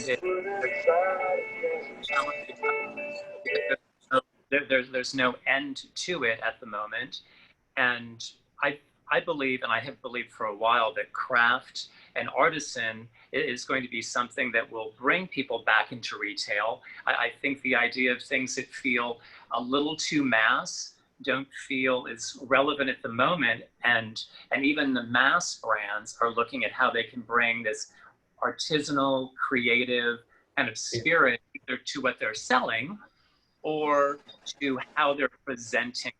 Because I think there's something that feels good inside when you can see the touch of the human hand and the mankind, if you will, to the art, the music, the food, the fashion. And I think that's something that we need to all look for more of, is how we can celebrate kind of those artisanal qualities that are actually some of the industries that we represent. And that can actually reinforces what I was saying about personal, the turning inward of the interest in what we buy, as opposed to just an outward look where other people are looking at us. We want the feel, the comfort, excuse me, the touch, the artisan value of what we're buying now. It's got to be special. It has to be new. If it's more of the same, we don't need it. We've had it, and it hasn't done much for us. So here we are in a brand new world, and it's going to change everything in terms of design concept, product, how much product we produce. We've overproduced for so long. We've had way too much product shipped way too early that then got returned or discounted. We don't need that anymore. We need great product, shipped at the right time, and special. And that's what the consumer is looking for, not more of the same. I think that's why we're seeing such an enthusiasm around these new brands who are upcycling, recycling. Yes. Even Emily Bodie, who I'm a huge fan of, reusing antique laces and padding and quilting. And there are many others like her that are doing similar things. There's a lot of really good things like that are happening, and it's one, it's helped change the sustainability of it, but it's also great to see that people are using this moment to really embrace that idea of things that are a little almost one of a kind, if you will. Yes. People appreciating the craft of sewing again. I think that men and the customer's kind of forgotten that mankind makes the clothes. You know, we like to talk about fashion as art, but fashion is really a fine craft. And when you can perfect your craft, then it becomes art, I guess. But it's really, at the end of the day, the making clothes is always been a craft. It's a fine craft. We're seeing Yeah, it's a fine craft based on a commercial success story that has to occur. So, you know, it's the combination of art and commerce, and it always has been, and it enhances people's lives. It makes people feel better. What more could people want today than to feel better, comfortable in the things they're wearing and buying? So that's why we have obviously a lot of home products selling quite well. But in terms of ready to wear as well, if you offer something comforting, new, exciting, that's going to make the consumer feel good for themselves, that inward looking consumer today, I think that's a formula for success. I was just going to add to that. I was just going to say, I think this conversation too reinforces the relevance of the retail concept and Yes. just retail in general, because no one can articulate where it's made, why it's made, the artisanal aspect of it than someone in a store. And so I think I love this trend and this idea of like small batch and recycled fabrics and all of that, but it's very easy for all of that to get lost on a website. And frequently, I couldn't agree with you more on that. And frequently, when you see something on a website, it over delivers on the website until you really receive it, and then you're disappointed. So Right. It's the reverse. It's the reverse experience, and that's why return rates are so high. And, you know, fit issues and great expectations that don't come true when you receive. The brick and mortar experience is all that allows to actually see, feel, and touch. And if you can work that in the ready to wear business with trend, you could say, oh, you know, a paper bag waist non-denim pant is the biggest thing to have in August, September. Well, great, but this brand only produced 200 of these. This is made from a recycled fabric. This was manufactured, you know, by a Black-owned business. Like, there are so many things that we can speak about in a store that the rest of the world can't have access to on a website. I continue to reinforce the message of we have to be strong and hold hands in the retail brick and mortar space, because our relevance in the future has never been more important. Well, and also that customer service is, I think customer service is, you know, everybody talks about they give great customer service. Do they really? And I think that this moment when we've all been so detached from one another and living in our own private Idahos, if you will, that the desire to want to get out and shop again and shop in a safe space, a place that you feel confident you can go to, we're going to see a real robust return to when people have that comfort level to want to interact with a knowledgeable selling associate, to have their pack beautifully prepared, put into a pretty bag or wrapped or however that goes. Listen, online shopping is never going to go away, but I think this has been a real push towards the intimacy that many stores are doing. Many stores are still only setting up for private appointments with clients. It's kind of a return to the old way of doing it, but all of a sudden it feels really new again. Yeah. So, Also, let's be perfectly frank. People's stress levels and tolerance and patience are very, very, very thin. And I know I see it with myself. You go to a restaurant outdoors in New York City, and if there are 5 tables and they tell you, well, I have to check and see if there's availability, you know, it's like, okay, goodbye, I'll walk to another one. I mean, people's patience levels are so stressed and low that you need to deliver double the customer service that you've ever given before. And, you know, you can't fail on that level. And that's a good thing because it becomes personal for everybody. Yeah, and I think it just, if anything, it builds that customer excitement level. And, you know, it's not just about that purchase in that moment. If they walk out, even without anything in their hand, but they walked out with a great experience, then in today's world, they're going to remember that even more. I think you're absolutely right in that comment. We also have to be very, very cognizant of the brand, the wholesale retail relationships going forward. They've been out of whack, out of balance, unfair, and nobody's been making money by virtue of them. So we really need to rethink them, and they're being rethought now. How we partner with retail, how a brand partners with retail, and we haven't yet come up with great formulas that don't put too much pressure and stress and burden on either one side, but we will, and this is spurring that on, and I think it's quite critical. You know, I think the interesting thing about retail is everyone. What does the customer think when they walk in? What is the customer experience when they walk in the door? I've always been a true believer. What does the customer remember when they leave? What's the impression when they walk or that they take with them? That's the impression that they will share with others around them. And I think that we think too much on the front end in retail, and we don't think on the back end. You know, selling it isn't right. free enough anymore, but when they walk out, how great do they feel, which will make them want to come back and join you again in that moment. So, and that is so perfectly exactly. said. So much of it is personality. The chemistry between the salesperson and the consumer that makes you want to come back, whether it's a restaurant or whether it's a retail store, or it doesn't matter. It's that chemistry, that feeling that you have somebody trustworthy you can come back to, someone who's welcoming you, who's going to treat you in a really good, special way. There's so much to that, and I love that Kenny brought that up. It's the most important thing. It's right. Like, how many times do you hear about people hear what you say, but they remember how they felt when they heard it. It's I think something that gets lost on a lot of retailers and in business in general. But I think it's an opportunity for each of us to focus in on that. I think it's a lost aspect and where people can really kind of amplify. Agreed. I think too, sometimes as a retailer, I think the retailer is so much more in the driver's seat in some ways than they were in the past, where you go into a showroom and you buy a certain amount of something, or they're pushing you to buy things you don't love. I'm not as close to it the last year and a half.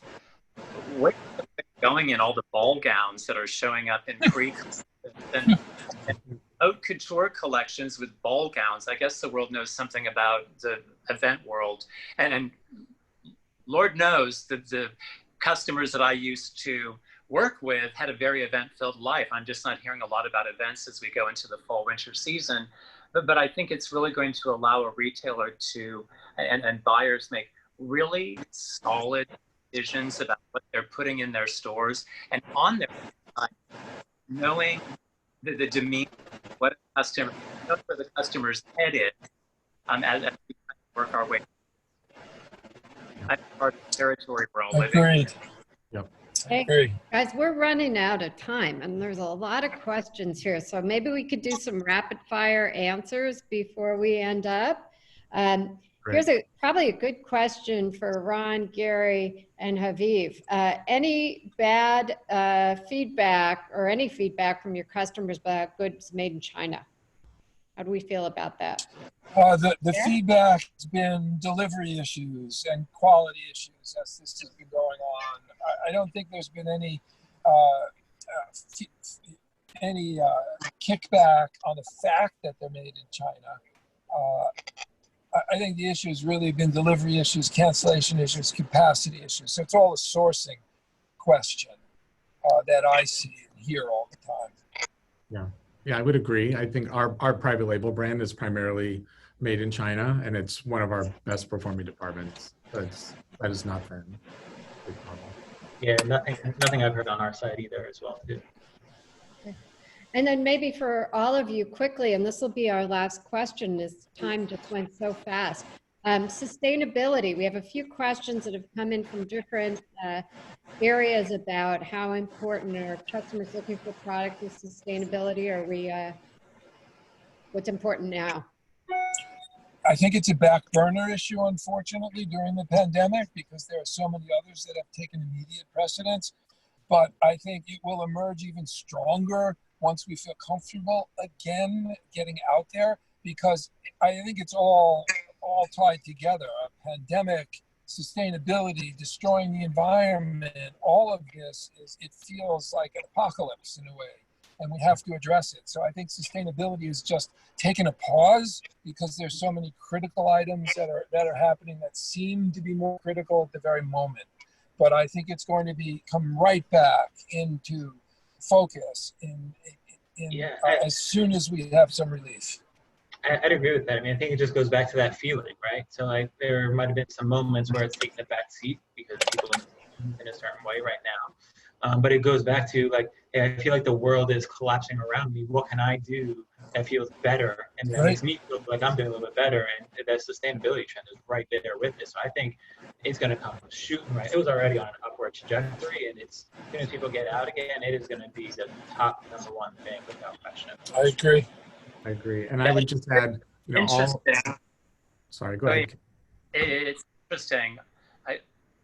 I hear a lot about sustainability often. I'm even often asked about sustainability at American Dream. And I mean, American Dream is actually one of the largest used projects in the United States. It was the former mall that didn't, and now going to be an very essential did. But I think the sustainability conversation, and it goes back to even in-store shopping in many ways, it's a conversation the customers want to have to know more about where clothes are, not only how they're made, where they're made, but who's making them, because they're concerned about factory and that type of thing. The good news, it's no longer, sustainable clothes are great looking. And in the time in sustainable, everything was beige and brown and it looked like it was a chewed washcloth. And there's glamour woven back into sustainability. And even the idea of just upcycling, recycling fabrics and trims, customers are still, they're interested in it in a strong way. It's just not the top conversation right now, because I think that making the world healthy and making everyone around and keeping everyone around them healthy is a very important conversation right now. Yeah. So, I would just go ahead, Karen. Go ahead. I was just going to say the knowledge base of the significant like carbon footprint that shopping online can make, I think is also a shift back to stores. Not like the hundreds of thousands of millions of Amazon boxes that have been shipped in the last 90 days as a significant negative imprint. So even if it's not sustainable fabric, just the fact that you're walking to the store and you're buying something and you're not having it shipped is a really important component to what's For buyers not traveling in airplanes right now, going not around the country, you know, I always had this horrible feeling in my soul about my carbon footprint because because I lived on an airplane. But no, you got to look for the bright spot. There's a few good things, I guess, that have happened. I'm sure you're not enjoying buying appointments on Zoom calls and all, but it's certainly kept a lot of people out of the air and speaks to sustainability within our industry. Yes. I want to thank you all for joining us this afternoon. Gary, Ron, Haviv, Ken, I so appreciate your time. I want to give all of our attendees a little chance to stand up and stretch, because we're totally switching topics when we come back in a few minutes. And really, you know, we could have kept this conversation going for a long time. And I so appreciate all of your candidness and insights. And, you know, I know we barely got to a fraction of the questions. So we'll aim to follow up with you and see if we can get some of these questions answered. But again, sounds good. Thanks, Thank Karen. you. Thanks, everybody. And Thanks, for all everyone. of our attendees, take a quick stretch and we'll see you back in a few minutes.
Okay, Karen.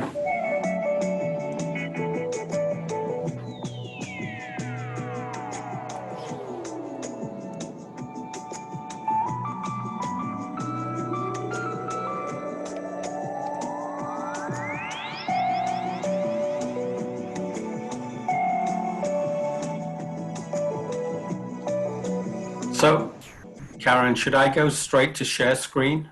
Well, we're going to introduce you in just a second. Okay. So you can indeed, but I think everybody's going to want to see your face first. Okay. So here's the bummer for all our attendees, and that is that we're about to talk about ergonomics, and we barely gave you a chance to stretch in between sessions. Again, thank you to our panelists. In the last session, we definitely could have spent a lot more time talking about retail. But I'm going to tell you, you're going to love Dr. Hedge. Dr. Hedge, Alan, we had a great conversation on Friday. I learned so much.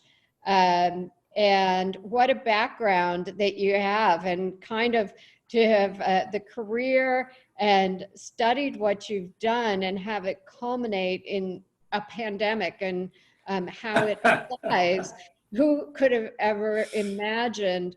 But, the fact is that we're all working from home. I don't know about you, but I am sitting more than I have ever sat before. The calls go back to back to back, and sometimes, I barely get up and move. If I compare my step count to what I was doing before this happened, it's a fraction, even if I make an effort. So I think that as we think about our home offices, how we're taking care of ourselves, really important to all the things that Dr. Hedge has studied for his entire career, including some really cool trivia facts, like he helped develop the touch screen, which we're all using. So I suspect that we all owe a lot of thanks to Dr. Hedge, and welcome, and can't wait to hear more. Thank you very much for that very kind introduction, Karen. I've had 4 decades as a professor, so I'm going to switch into a presentation mode, because if we're talking about designing an effective home office, then we really have to be able to look at what that means. So I'm going to switch here, and hopefully you can all see my presentation here. Is this? So, right. Can you see that, Karen? I guess she's not speaking. Okay, I want to spend the next 20 minutes or so telling you all about what you should be doing to effectively work from home.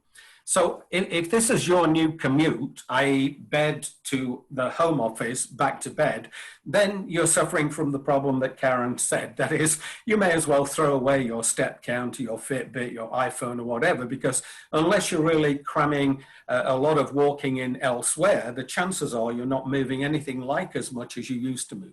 Not only that, but the chances are you're not actually moving in a healthy way, and where you are, where you're sitting or standing, you're not doing that in a healthy way. And that's what I want to give you some tips on. It's really intriguing. I had a journalist call me this morning to discuss this study that just came out, a study by Lenovo of over 20,000 people in 10 different countries. 63% of them say they're more productive at home, which is great news. But 71% of them say that they have more back pain, neck pain, headaches, difficulty sleeping, eye strain. In other words, the ergonomics is really bad. So why is this? What's the problem? Well, for the last 4 decades of my professional life, I've been trying to encourage people to work in what we call neutral postures. There's nothing magical about this. This is kind of the way the body is designed to work. It means you're not bending, twisting, misaligning any parts of your body. You're making use of the mechanical advantage of the body. You're not bending over your phone. You're not hunched over your computer. You're not twisting round. You're not lifting in awkward postures. If you work in a neutral posture, the chances of getting injured are really minimal, assuming that you break up that activity. Now, over the last 3 decades, we've done a lot of work on this in workplaces. Ever since the computer became the dominant technology, people have been sitting in front of screens. It's not the same as sitting in front of a typewriter. And so many companies have ergonomics programs, and those programs are built around this concept of a neutral posture. Your head and neck are level, straight, your back supported, all the body angles, like between your torso and your thighs, the back of your knees, they're open to promote better circulation, not compressing any of the nerves. Your feet are ahead of your knees. So again, you're opening out your legs. That's why we put pedals out in front, actually, in a car, so that you're going to sit in that way. And this is a good posture to sit and work in. And many people have been doing this in the office environment. Of course, in the last few years, we've realized that too much sitting is not good for you. And so we've been encouraging people to alternate between sitting and standing. But the principles of good posture for standing are just the same as the principles for sitting, except, of course, you haven't got a chair, but you're still trying to be in a neutral posture. But home offices are different. Home offices typically don't have the space that you had in your workplace. They typically don't have the furniture that you had in your workplace. You often are working with a technology like a laptop that doesn't actually meet any ergonomic requirements. Those requirements, by the way, set in the 70s, said screens have to be separate from keyboards if you want to get into good positions. And not only that, you're now not moving around very much. You're kind of stuck in this one large, in effect, sort of prison cell. So what can we do? Well, because this is such a problem, at the start of this pandemic, I put my thinking cap on and I created a free app. It's ad-free as well as being free. So I really encourage you to download this. It's just called Home Office Ergonomics. You can get it for the iPhone. You can get it for any Android device. Why did I do it as an app? Well, we have information and have had for years online. But if you're sitting and working at something, it's much easier to look at your phone and see what you should be doing than trying to do that on the screen. And this also includes a sort of self-checkup. So you can see how well you are working. And if things are wrong, it will alert you at what information to look at. And I'm going to spend just a little bit of time talking about some of the key parts of the information that's in this app. But I really encourage you to take a look at that. And if you've got questions, feel free to contact me as well. So the most critical thing people think about when we talk about working at a computer is, what should I sit on and how should I sit? And the question here is, how do you get into a neutral back posture? I've had people often say to me, hey, I bought a great ergonomic chair, but my back still hurts. Well, this is the problem. If you sit like the person in the middle here, leaning forwards on your chair, you may as well be sitting on a block of wood. You're not getting any real benefit other than the chair is keeping you off the ground. If you're sitting like on the left, the same person on the left, on a regular little dining chair, but with a cushion to support the lower back, then you're getting some benefit from that. If you're actually sitting like the person on the right, well supported, you're getting huge benefit from that, because this kind of sitting back posture lowers the compressive forces on your lower back by at least 50%. There's no surprise that we tell people to sit back and relax. We never say sit up or lean forwards to relax, because if you can truly sit back and relax, the chair now is taking a lot of your body weight. It's acting like an anti-gravity device. It's letting your muscles relax. It's reducing compressive forces. But it's doing much more than that. If you look at what happens when people lean forwards, you see not only is the back decoupled from the chair back, now we're in a posture that's increasing the compression on your lower back, but also now you've changed where the shoulders are, how the elbows are angled to the forearms. And so that compression now has spread from just your back to the upper part of your body. Plus, you're probably bending your neck down to see what it is you're working on. Really bad posture. Sitting back helps you get in a more relaxed posture. But of course, to do this, you have to change what you're using and where you're using it so you can work in this posture. So let's look at just some of these components. If all you've got is a regular chair like this, then using a simple cushion or a rolled up towel or something that can give you lumbar support will be helpful. If you really want to splurge on something better than this, then there are a whole variety of ergonomic cushions that you can buy, and there are seat pan inserts. This one, a product called Backjoy, actually rotates your pelvis, so it puts your lower back into a better posture. Or you can use any combination of these, but you really want to try and get into a good seated posture for when you're working sitting down. In terms of neck posture, the last thing you want to be doing is bending forwards, looking at your phone, or twisting your neck as well. Like if you have a laptop with a paper document to one side that's flat on a table, you're going to be sort of like a nodding donkey looking back and forth from the screen to the document. That's going to cause a lot of issues, because remember, the nerves that go down to your hands come out at the base of your neck. So you can compress those nerves in your neck and you can get symptoms in your hands like carpal tunnel syndrome. So getting a good, open, neutral posture is really critical.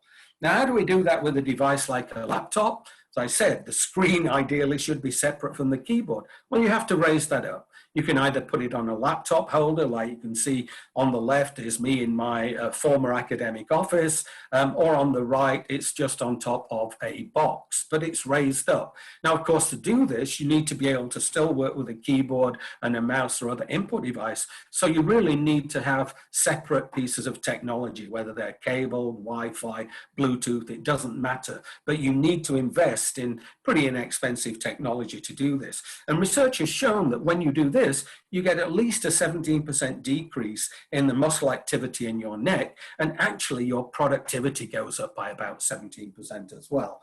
Now, if you're working with paper documents, ideally you want to put them in a paper document holder that's going to elevate them, so you simply move your eyes from the screen to the document and back. You're not bending your neck or twisting it too far. In this photograph here, I didn't have a document holder, so this is just an iPad on an iPad holder, and I put paper documents in front of that. You can be kind of inventive if you know what it is you're trying to achieve. Now, in this posture, it's also important to think about what your arms and your hands are doing. You don't want your arms to be bent away from your body, right? Sometimes people put their computer mouse way out to the side of a keyboard as though it's some horrible animal that might bite them. That's really bad, because each arm weighs about 2.5% of your body weight. And now all of that force, that weight, is being transferred to your shoulders, and you can compress the nerves and the blood supply in the shoulders. So bring the mouse close in. If you don't need a 101 key keyboard, don't use one. Laptop keyboards don't have 101 keys in terms of width. So buy the smallest keyboard that you're comfortable with, that gives you the functionality that you want, because then you can get your mouse or other input device as close as possible. And then remember, you want to keep your hands as flat and level as possible. If you look at your hand and put it flat on a surface, you'll see there's a curve under your wrist. You can probably push a pen underneath that. Now, as you pull your hand up, you'll see you lose that curve. When you flip your wrist over, you'll see that's where blood vessels go into your hand. You don't want to compress those blood vessels. That's also the floor of the carpal tunnel. You don't want to compress the carpal tunnel. So you want to work with your hands as flat and level as possible, and not bent to one side, not reaching out too far. So you can work in a way like this, right? This on a regular, actually, this is a glass dining table. And you can see you can work in a pretty comfortable and good way, and you haven't spent a huge fortune on ergonomic products, at least not yet. But a few more things to think about.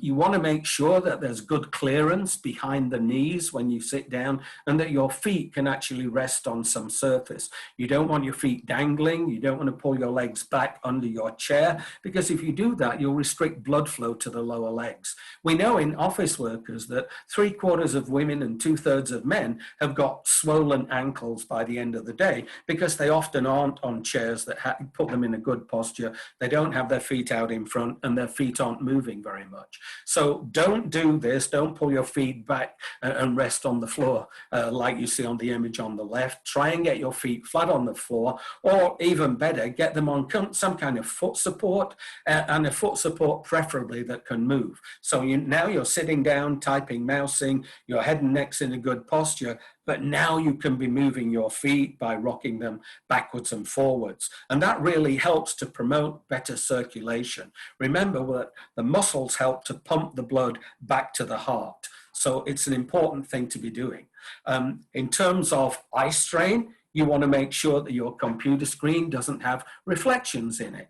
So if you're backing up to a window, so the screen is facing a window, like on the left, you can see reflections in the screen.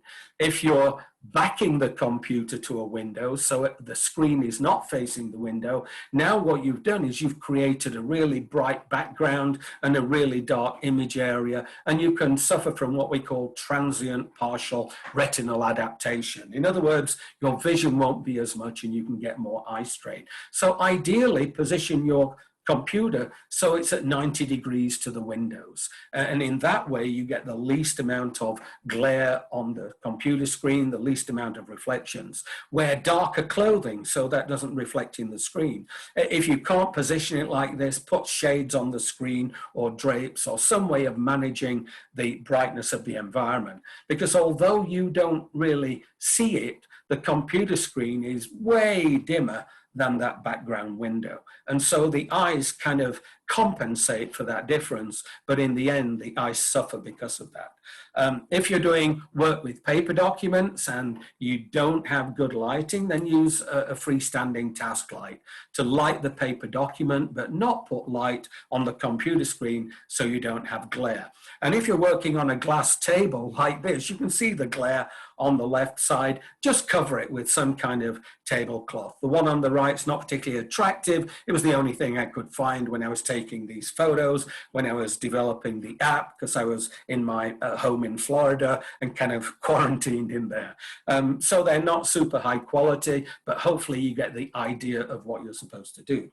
Now, of course, in the office recently, people have also been doing standing computer work, and maybe that's something you can do in the home. Maybe you can put something on a kitchen counter and stand up and do some work there. But remember, if it's a laptop, you're going to bend your neck even more now to look down at that screen than if you were sitting down. When you sit down, that kind of halves your height, so it reduces a lot of the anthropometric variability you get between people and equipment. Also, when you're standing up, remember the heart has to work a lot harder. If you've got some kind of Fitbit or anything that measures heart rate, just measure your heart rate when you're sitting down and then when you're standing up. It'll go up 20 or 30 beats a minute because the blood has to travel farther. And so when you're standing, you get tired more quickly and you start to lean. We found that, really you shouldn't be standing for more than about 10 minutes at a time maximum. This is probably a good time, if you didn't stand up before, to stand up. And we developed this model of 20 minutes of sitting, 8 minutes of standing, 2 minutes of moving, because we've published this year, I think, 3 research papers on this, showing how well this works to keep fatigue away, to keep you in better postures, and to keep you more productive. These are not absolute numbers. Now you may say, hey, I don't have a sit-stand desk, so how can I stand for 8 minutes? Well, the answer is you have a phone, right? Today, this morning, I did an interview with a journalist. I got my phone and I walked around my backyard while I did the interview. That gave me my minimum 8 minutes of moving around to come back and sit down again. But it's also good to break up your typing or mousing using some of the voice capabilities we now have, Siri, Bixby, Cortana, Dragon, whatever it is, use the technology more effectively. And if you're dictating, you can stand up and move around. And that's really important because we know that standing for too long can really restrict blood flow. Most people don't realize when you're walking around, your muscles are pumping almost as much blood as your heart is pumping. So it's really helpful to walk around. And you want to take that opportunity as much as you can, even if you're only walking around a room or your apartment or wherever it is, but walk to make phone calls or do voice dictation. Don't sit all day long. Now, some people say I like working on a bed or on the floor. The bottom line is we've studied this and you shouldn't do it for very long, okay? You can do things that are bad for you if you don't do them too much or very long, and this is bad for you. Try and avoid working on a bed or working on a floor other than for just occasional or temporary sets of work. And also remember that try and reduce computer use in bed, because the blue wavelengths in that screen will disrupt your sleep pattern. And in fact, we know it reduces the levels of melatonin, which is a hormone that makes you sleepy. If you look at a computer screen with that sort of bluey background for 1 to 2 hours before you go to bed, the same is true with an iPad. And work that's been done on that, looking at teenage girls, is particularly important because depressing melatonin is a risk factor for the development of breast cancer. So minimize your use of technology just before you want to go to bed. You can buy special glasses that will filter out those blue wavelengths. And there are some apps now on your phone and computer that help to do that, but they're not super effective. A few more things to think about. Fairly recent, very large study of over 40,000 people showed that working at home was reported as being highly stressful by 41% of people, compared to only 25% of people in the office. So if you're dealing with multiple issues in that home environment, again, you need to be able to take breaks to lower your blood pressure to reduce stress levels. If you've got background traffic noise, a conversational noise, a TV going, all of that can be stressful. Use noise cancelling headphones or earbuds, or even earmuffs to cut that noise out.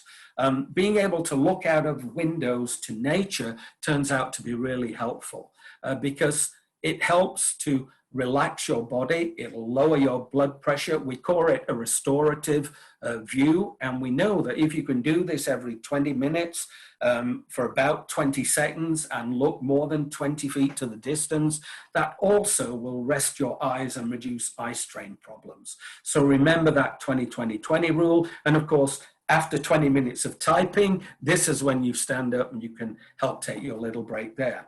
We also know if you've got some plants around, they can be helpful. Research shows that just caring for them or seeing them can help lower stress levels. You don't need to live in a jungle, but some greenery certainly helps. And finally, you really want to think about mindfulness and taking some time for yourself to relax. We know that taking frequent short breaks throughout the day can be helpful. We know that breaking your day up with some exercise or yoga can really be helpful. We've got growing evidence that mindfulness training really does reduce stress, reduce burnout, and improve well-being. But this won't compensate for you working in a bad posture. So you really need to bring everything together. So the new normal for the office, don't be like the person on the left. It's all the same person. That's a really bad way of trying to work on a laptop.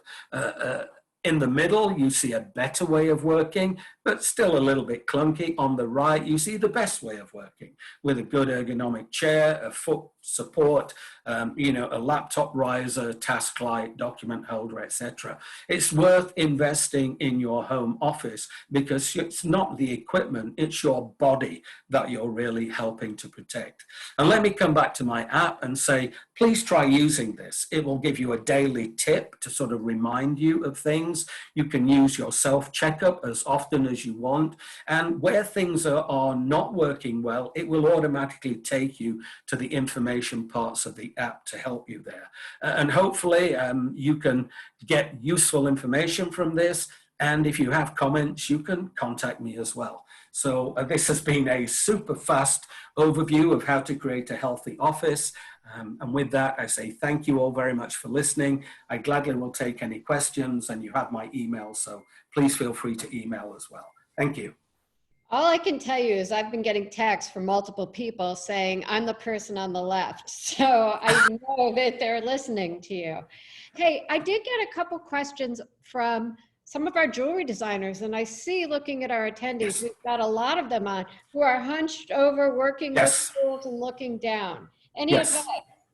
Yes, that's a really bad way of working. We've known that for a good while. In fact, a number of years ago, I wrote an article for a jewelry magazine about that's not the way that you should be working.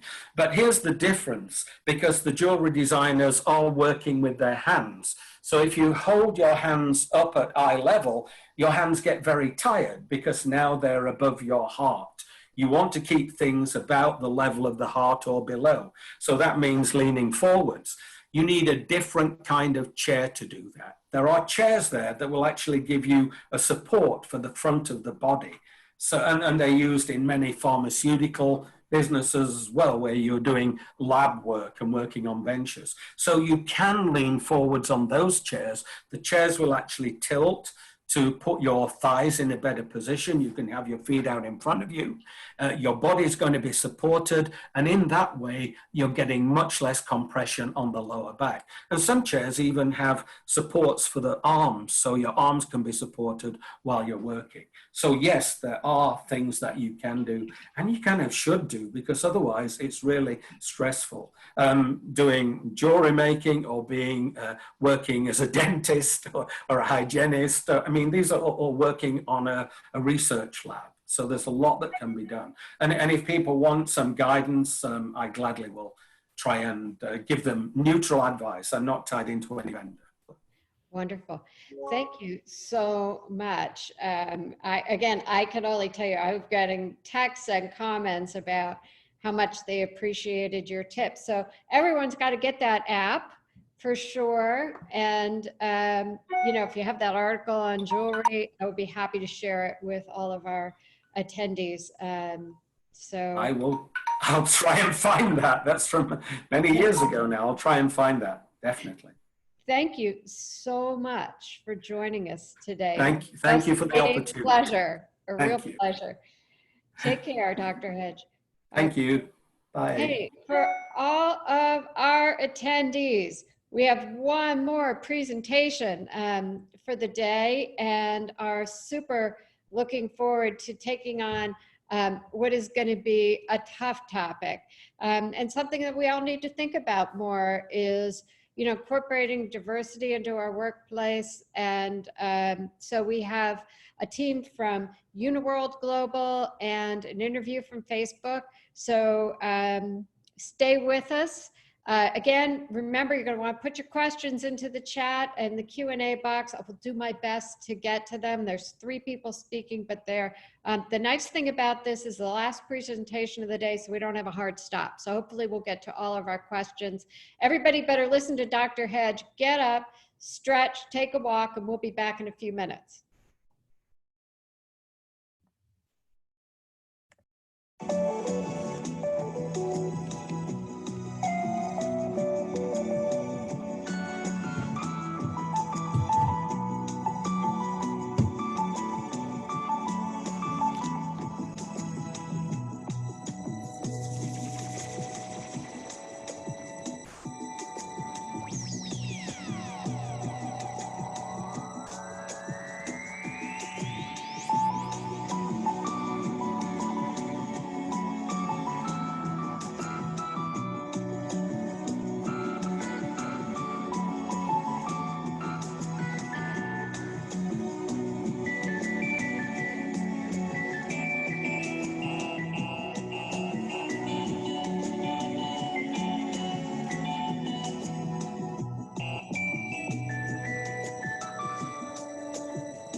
All I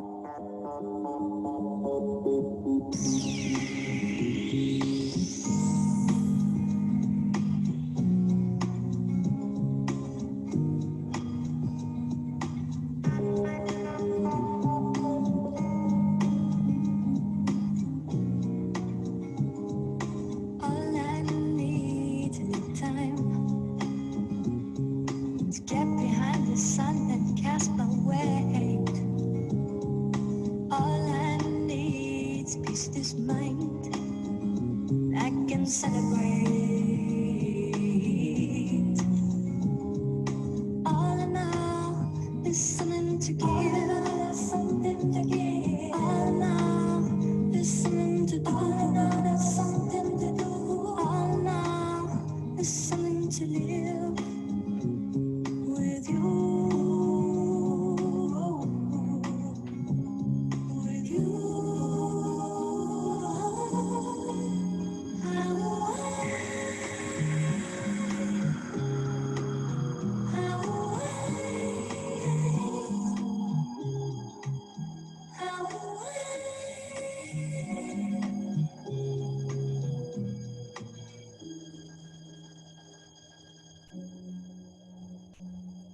All I need is a sign to get behind the sun and cast his way. All I need is a place to find.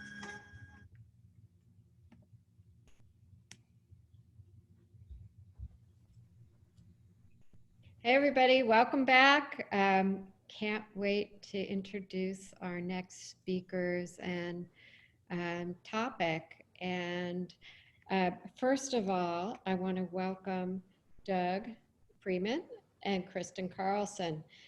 Doug, I have to tell you, I love your title.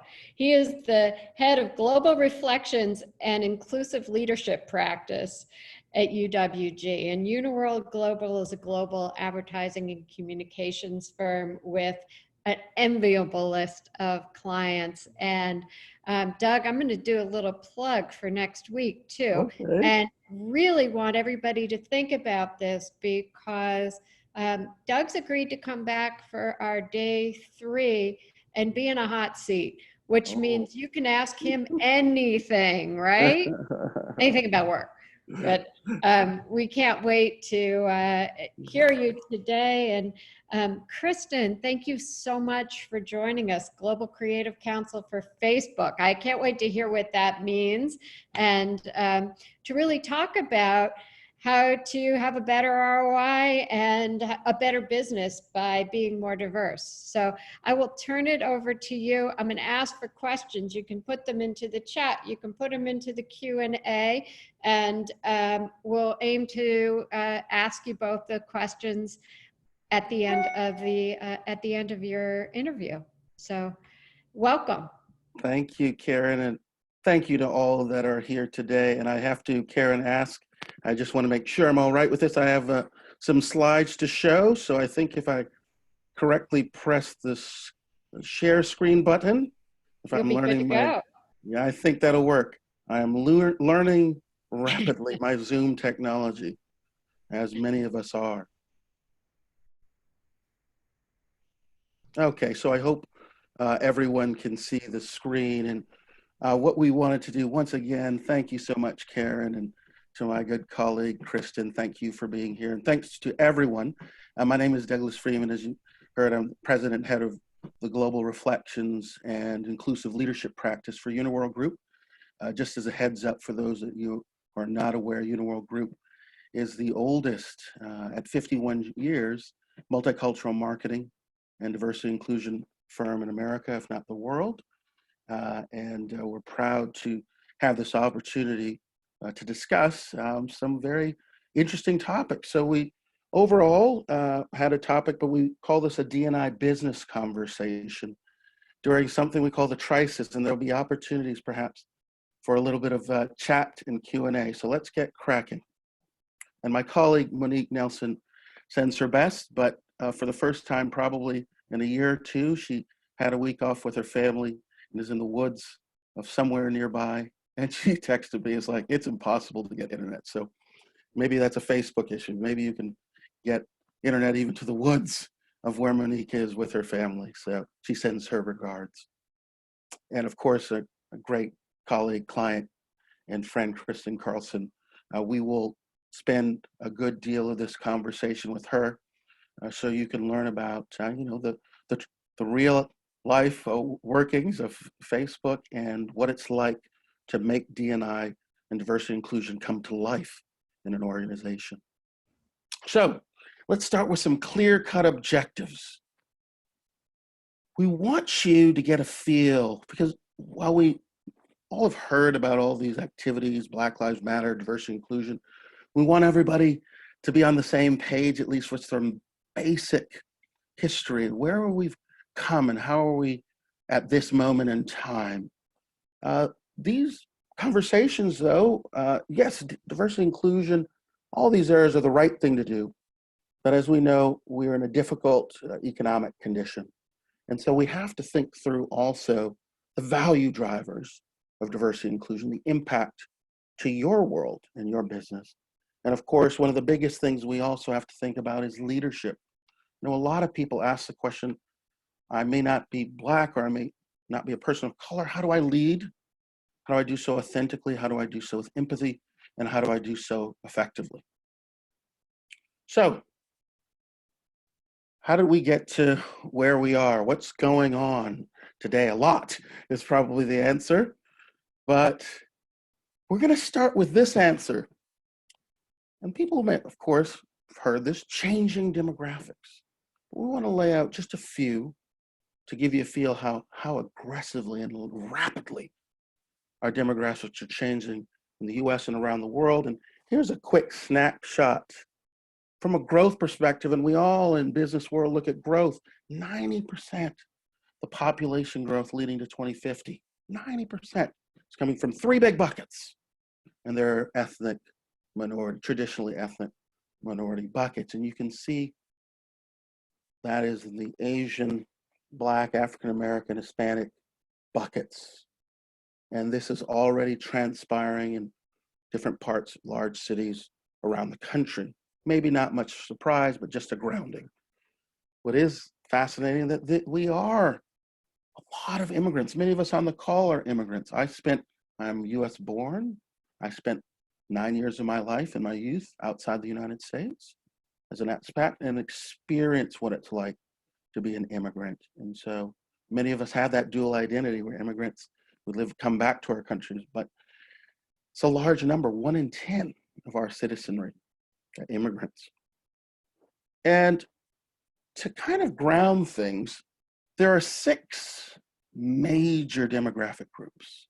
And then we're going to talk about what's happened to the point, and even research, Workforce 2000, that really showed us the future 25 years ago for what transpired today. 6 groups. You can look at age. We will have pretty soon with Gen Z 6 groups of people in our workforce. 6. When I can put that up, 6. Pretty soon I'll run out of fingers for all the groups of different age groups in the workplace. Religion, gender, sexual orientation, different and disabilities, and a big bucket, race, ethnicity, and immigration. Those are happening everywhere in the world, whether you're in Asia Pac, many of you are multinational players, whether in LATAM, Latin America, EMEA, these strands are changing the face of business globally. Now, to the US environment, we had a forecast. It was a very impressive report, Workforce 2000. Okay? And it looked at 2 of the big strands. One was around gender, and the other was around race, particularly Black as a lead back in the 1990s. And it forecasted what organizations, businesses were going to have to address. There'll be more women, more people of color in the workplace, and management and leadership will have to find ways to optimize the culture to ensure that we are all high performing in our businesses and our workplaces. They forecasted it. Now, many could argue that the gender piece has been much better managed than particularly the Black component, which is now, we believe, in a process of getting addressed to the point where it can, over the long haul, remove inequality and inequity in some places. Now, between 2000 and 2020, for many of us have heard it, we thought that we would move beyond race and gender. Well, you have. In the last 20 years, there are differences in the workplace that matter, and you can see them. Marital status, education, whole values, even just where you are in the organization. These are differences that matter. And when we come to this plus environment, we call it a plus environment with COVID. P period, L period, U period, S, people living under stress. And it's not just any old stress. It's moved from episodic, or every now and then, to existential, 24/7. And as a result, there are new dimensions in this Zoom world and workplace that matter in terms of leadership and in terms of differences. We have some of our folks in the workplace who have frontline workers in their family. They have people who are recently unemployed. We have massive issues around safety, particularly mental health and supports around that. And one of the biggest new differences is around the home life situation. There are folks in the Uniworld. We have a couple hundred people. We're a part of a much larger organization, 105,000 globally in WPP. But in our world, especially at the start of COVID, we were checking in on many of our folks, and we found out, there's a lot of diversity of lifestyle. One person could be in a more rural setting with a house and space. Another person could be by themselves with a dog in a 500 square foot apartment in a city. And so these differences in our environment, this COVID environment, matter. But they had become the heart, prior to George Floyd's situation, of this diversity beyond race and gender. So the crisis. 3 parts, triple crisis: COVID, the economic situation we're in, civil rights disruption. As my CEO, Monique Nelson's like to say, nobody taught us anywhere how to deal with a crisis. They didn't tell us how to lead during a crisis. They didn't show us how we react as business leaders. It's a very difficult situation. And so that gets us through our first objective. How did we get to where we are today? As a quick recap, the changing demographics were happening anyway. The 6 strands are global phenomena that will occur well beyond COVID. The changing demographics will affect your global footprint for business for many, many years to come. And that's the macro challenge. How do you manage that changing set of demographics? But we've now, with the crisis, come to specificity. As you saw with those strands, there is a big focus. It's not an or, it's not a black and nothing else. It's an and.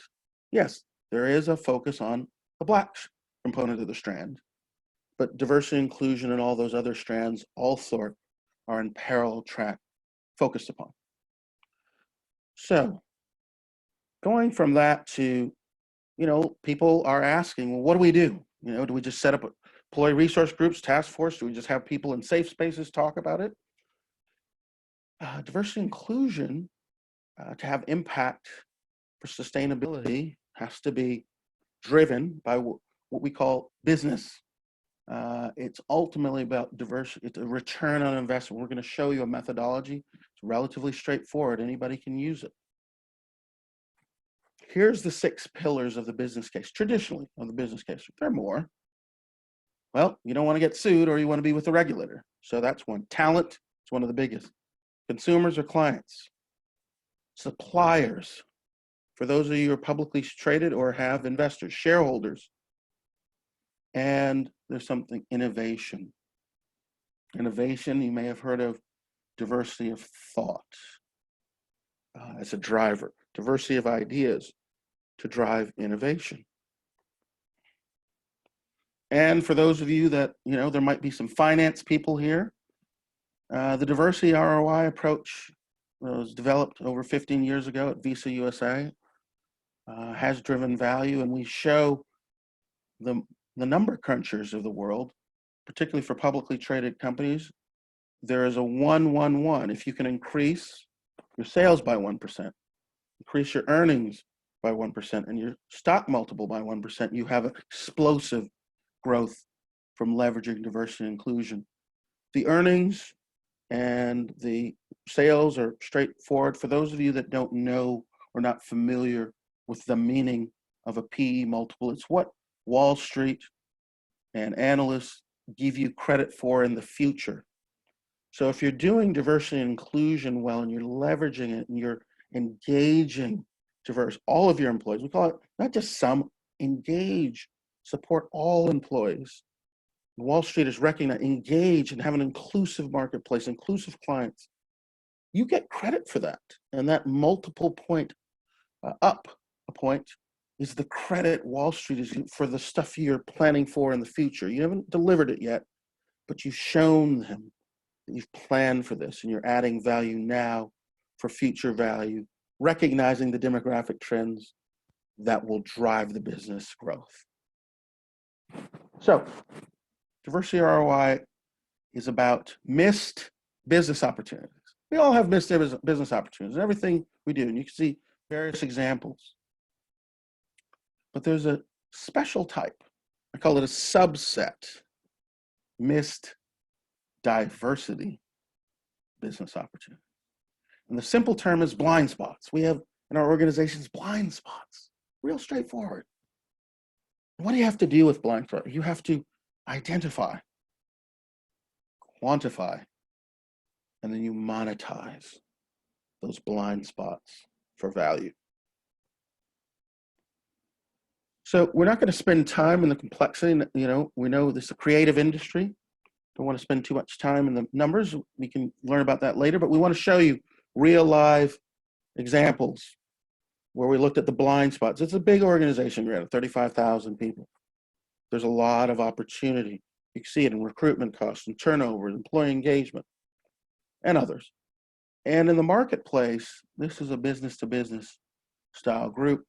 And you can see the size, 61 to 150 million identified. It's in a variety of areas, and requests for proposals to joint ventures and building new relationships. And we do have in Uniworld, for those of you who want to know the hidden value in your accessories marketplace, we do have a number of fashion clients, particularly, that have done this. We call them hidden lux or business assessments, because many of our clients are luxury brands or high end, and there is an assumption, and it's inappropriate, and it's now proven through the business assessment, that certain people of color groups don't have the capital to purchase high end. And through our wonderful analytics team, we show that's nowhere near the case. In fact, right before COVID, we showed one client 9.2 million what we call hidden lux buyers that purchased $500 or more in the last 3 months. And if our client could just get 2% of that group, they'd, in their first year, add $100 million to their top line. So this is very serious, these blind spots. They have tremendous economic value, particularly when you're looking to drive ways or different ways for value. And as we say, there's a simple process. You have to acknowledge and assess. Because everybody, we see task force and everything else, love it, love the excitement around diversity inclusion. Well, unfortunately, with 20 years of knowledge, and I've done well over 200 engagements from Brussels to Hong Kong, this is the easiest system to remember, the hardest system to execute. You have to first acknowledge or assess where you are. You've got to have a baseline. Then that baseline drives and prioritizes the right actions for implementation. And of course, the breakdown and Achilles heels for diversity inclusion movement has been accountability, lack of metrics, commitment, budgets, and a long-term view of sustainable wins from diversity and inclusion. We see in the current environment, I think many of you have seen, a Nike, $100 million, Black Lives Matter, other diversity cause.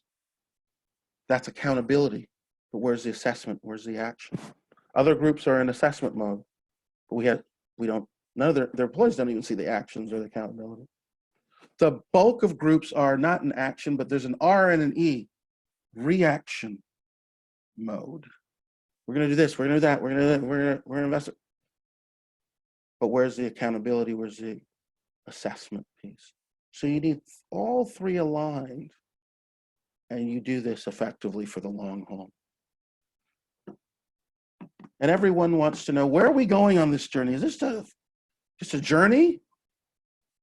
It's a marathon with no endpoint? No, there is. This is a way that you can look at your journey if you're considering bringing diversity and inclusion, if you're working with task force, ERGs, say, where are we going with this? Diversity 1.0 is a compliance world. It's where the bulk of people are, to be brutally honest, or below that, or closer to zero. Many people are honest. 2.0 is a workforce in the workplace. 3.0 is a customer, is a marketplace. 4.0 is driving value and innovation. And 5.0 is business integration. Diversity and inclusion is integrated in the core of everything you do. It drives value, tangible value to the business. You're leveraging diverse talent, diverse markets to improve and enhance your business for long-term sustainable competitive advantage. So that wraps up, pardon me, the questions around what do you do, right? You view this as any business. You integrate diversity and inclusion like you would anything in your business. It's not a standalone for HR. It's a business imperative for all parts, whether you are a 5-person business or a 50,000. You put it at the heart of everything you do, and you drive value, and you engage your diverse employees as you would any employee. You engage diverse customers and clients as you would any customers and clients. And that driver, we all remember we have blind spots. We find those blind spots, and we can really change the world. So another big one is, how do I lead? And we talk about an inclusive leadership skill set. This is our way, and I apologize if I'm going to make it as simple as I can, but there are a lot of different ways to lead. Ours, as you can see, we're big on data and research. And there's a reason, because we want the best outcome. Unfortunately, and I've seen this too many times in many, many initiatives that I've cleaned up, unfortunately, I hate to use that term, to get them right, they didn't use data. They didn't treat it like a business initiative. They treated it in another way, and that won't get you to the endpoint. So data is important, and based on data, we find there are 3 Ps, P as in Paul, of inclusive leadership. The first is physiology, and that's human body dynamics. It's how we function as human beings. The first big one, and a lot of you may have heard of it, is unconscious bias. It's neuroscience, it's our brain, how our brains function. And it's about, and the simple term, just for those of you who may not be as familiar, inclusive leaderships are learned stereotypes. FYI, we're not bad people. We use unconscious bias as shortcuts and survival mechanism because we have too much information. We can only handle 40 bits of information at any one time. We have well over 11 million bits.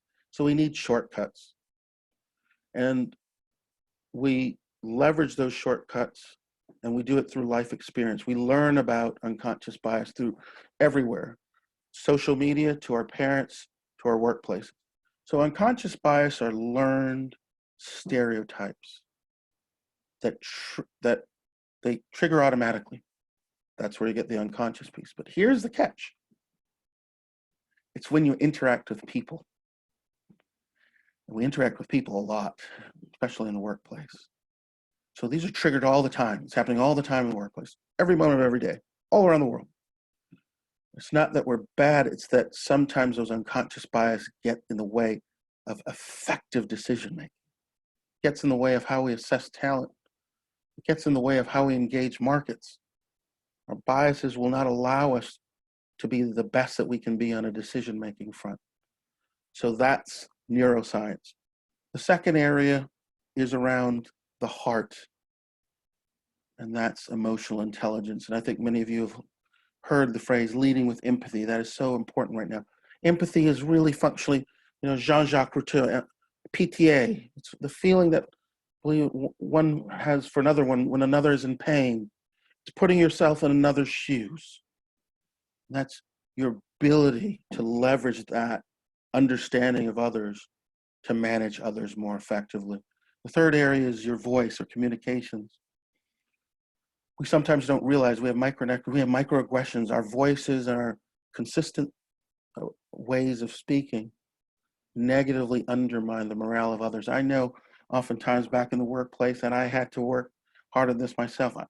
There's a lot of people in our workplace, and I say hi to the people I know, but as a leader, I should say hi to, somebody says hi to me, I should say hi back. Sometimes I didn't. If I do that enough times, that undermines some of this. So this leader doesn't even have the decency to say hi to me when I reached out. That's a really basic. You don't think it's a bad thing, but it can, when you do enough of those enough times in the workplace, it undermines your productivity.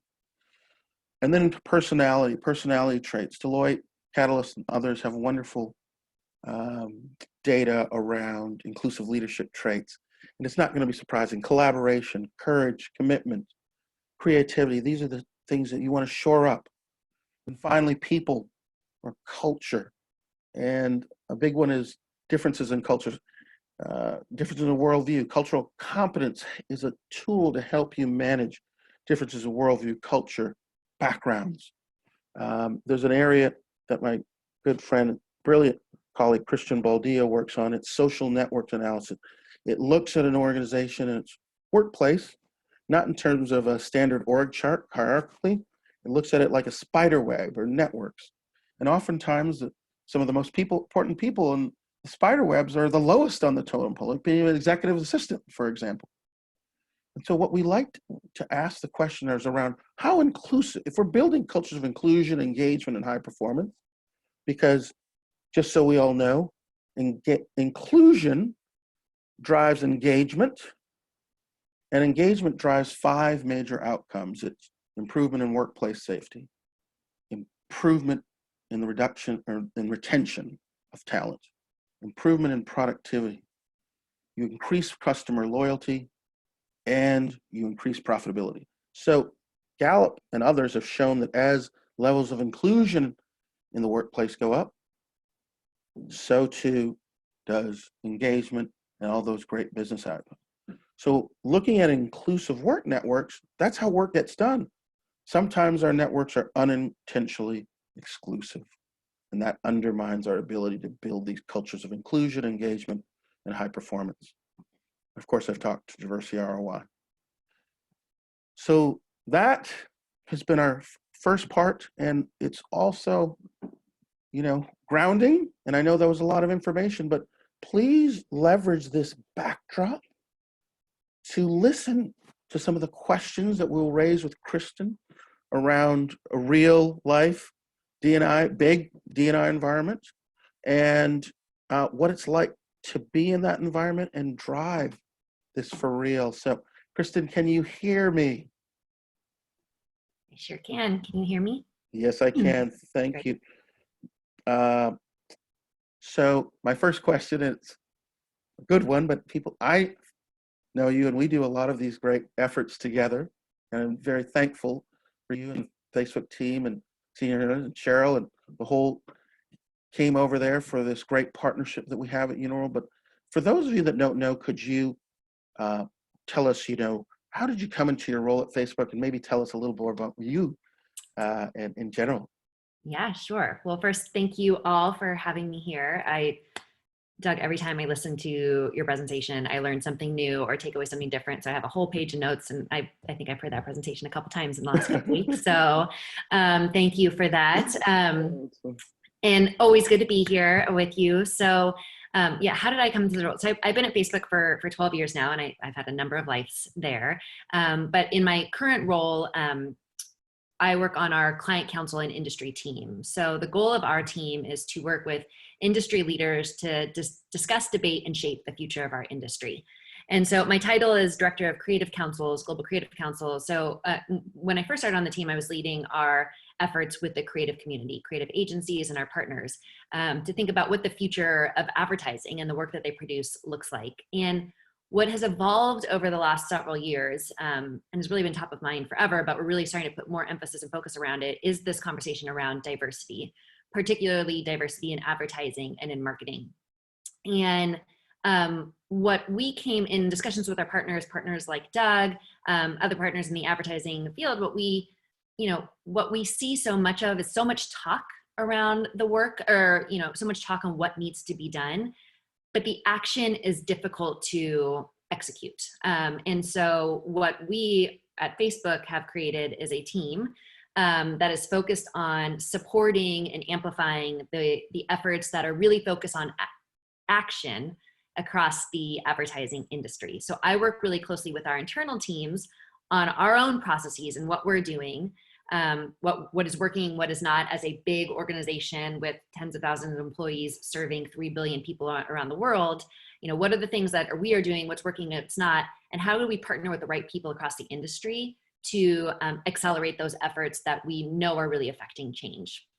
So I'm excited to get a chance to be here today to talk a little bit about what we're learning at Facebook, what we're learning in our partnerships, and hopefully there's something interesting you all take away from the conversation as well.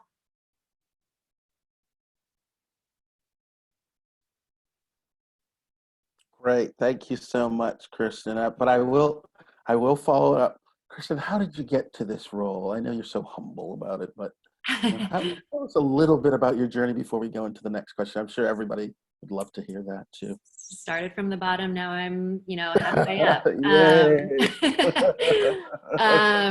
Yeah, so my background is in sales and partner management. So I live out in Silicon Valley in Bay Area in California. So I've worked at Google and Facebook. So I've been in tech my whole life. Right. And at Facebook, I've just had the opportunity. Facebook has been a fast growing company. I've been there, like I said, 12 years. And I've had the opportunity to be a part of several different, like I call startups within our startup, which I know we're no longer a startup anymore, but I've had the opportunity to be a part of growing and shaping teams for the last 12 years across our sales and partnership teams. So it's led me to this role because I see that there's such an opportunity to, there's a lot of stuff we've done well. There's a lot of stuff that we haven't done well. And in this role where our mission is literally to work with partners to discuss, debate, and shape the future of our industry, that's just something I'm just so passionate about. I think that there's so much that we can do when we combine resources and we have companies that can come together and bring their unique strengths to the table to really amplify change. I feel fortunate that Facebook is in a position where we can support a lot of businesses with our tools, our services, with capital. And so in this role, I have the opportunity to do that. So yeah, it's really just how I've gotten here is, a lot of what Doug talks about is, growing inclusive teams, inclusive communities, and growing individuals. I am grateful that I'm a byproduct of that at Facebook, which is, through the support of our leadership, of our organization, I've been able to create a career that's uniquely mine at Facebook. It's not a single path I've followed, but one that I've been able to leverage my strengths to sort of find the position that where I feel like I can be the most useful and the most influential. And that's kind of where I'm at right now. Thank you, Kristen. And of course, people want to know, what does diversity inclusion look like at Facebook? And we have a diversity of organization, particularly around size, and small business is big business for Facebook. So can you even talk to that, as well as how do you see diversity inclusion moving in the future? Yes, sure. So I can speak a little bit to what we internally, how we think about diversity at Facebook when it comes to our own staff and our own teams, and then a little bit about what we're doing to amplify and support diverse communities all around the world right now. So I will preface it all by saying, like, we are by no means an expert, and we are by no means the leaders of diversity and inclusion in tech, or, you know, we certainly still have our shortcomings that we are really focused on. So I'll say that because, you know, if anyone reads an article about Facebook, I mean, there's things that are happening all the time that are constant missteps, and we acknowledge all of those. But when we think about, but diversity is important to us at Facebook because we are building products and services that service 3 billion people around the world. And so it's important to us that the teams that are building those products, the teams that are building those policies and those processes are a reflection of the communities we're trying to support. We can't have a bunch of people within an organization who all look the same, who all think the same, trying to build something servicing a bunch of people who don't look like them or don't think like them, right? So, and it's fairly recent that we've focused on this. You know, Facebook is 16 years old now. We hired our chief diversity officer only, I think it's 8.5, 9 years ago. So there was a long period of time where we didn't have anyone that was putting any real rigor around what we were doing. But we hired our chief diversity officer, and she started to put together the pieces, she and the team that she's built, around what does diversity mean to Facebook. And, you know, our approach to diversity is really around cognitive diversity. So it's not necessarily just looking at gender or race, but it's also looking at like all of the different, and Doug, you touched on this, the 6 strands, all of the different things that make a person, you know, who they are and how they think. And so we actually track 5 of those things. So we are looking at race, ethnicity, disability status, veteran status, and gender, particularly in the US, that, you know, because we can measure all those things in the United States. Diversity is measured differently around the world, but we can track across those 5 strands here in the United States. And so when we're talking about diversity, we are thinking about diversity across all of those different dimensions. And we are trying to drive those. So some of those, we release a diversity report every single year that shows the progress that we're making in those areas. And I think this is an important part for people who are leaders of teams and companies on this call. You know, you can't track what you're not measuring. You know, so if you don't have any idea about where you're trying to go, then you're never going to really know if you're making any progress in any of these areas. So for us, we are pretty clear about where we want to get.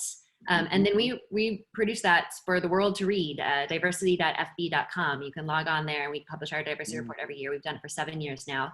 And so our goal is that in 2019, we set a 50 in 5 metric, which that means by 2024, so again, we released this last year, at least 50% of our workforce will be from underrepresented people. And so that is meaning those 5 strands that I just referenced. So at least 50% of our company will come from one of those groups. So we're at 45.3% today. So we've got about 5% to go to get to the fact that 50% come from an underrepresented group. But this year we put a little bit of a more focus around Black leadership and Black talent within the company. And so we have said that by 2025, 30% of our leadership position will be Black leaders. And that's going to take some work for us, because that's not what our leadership looks like today.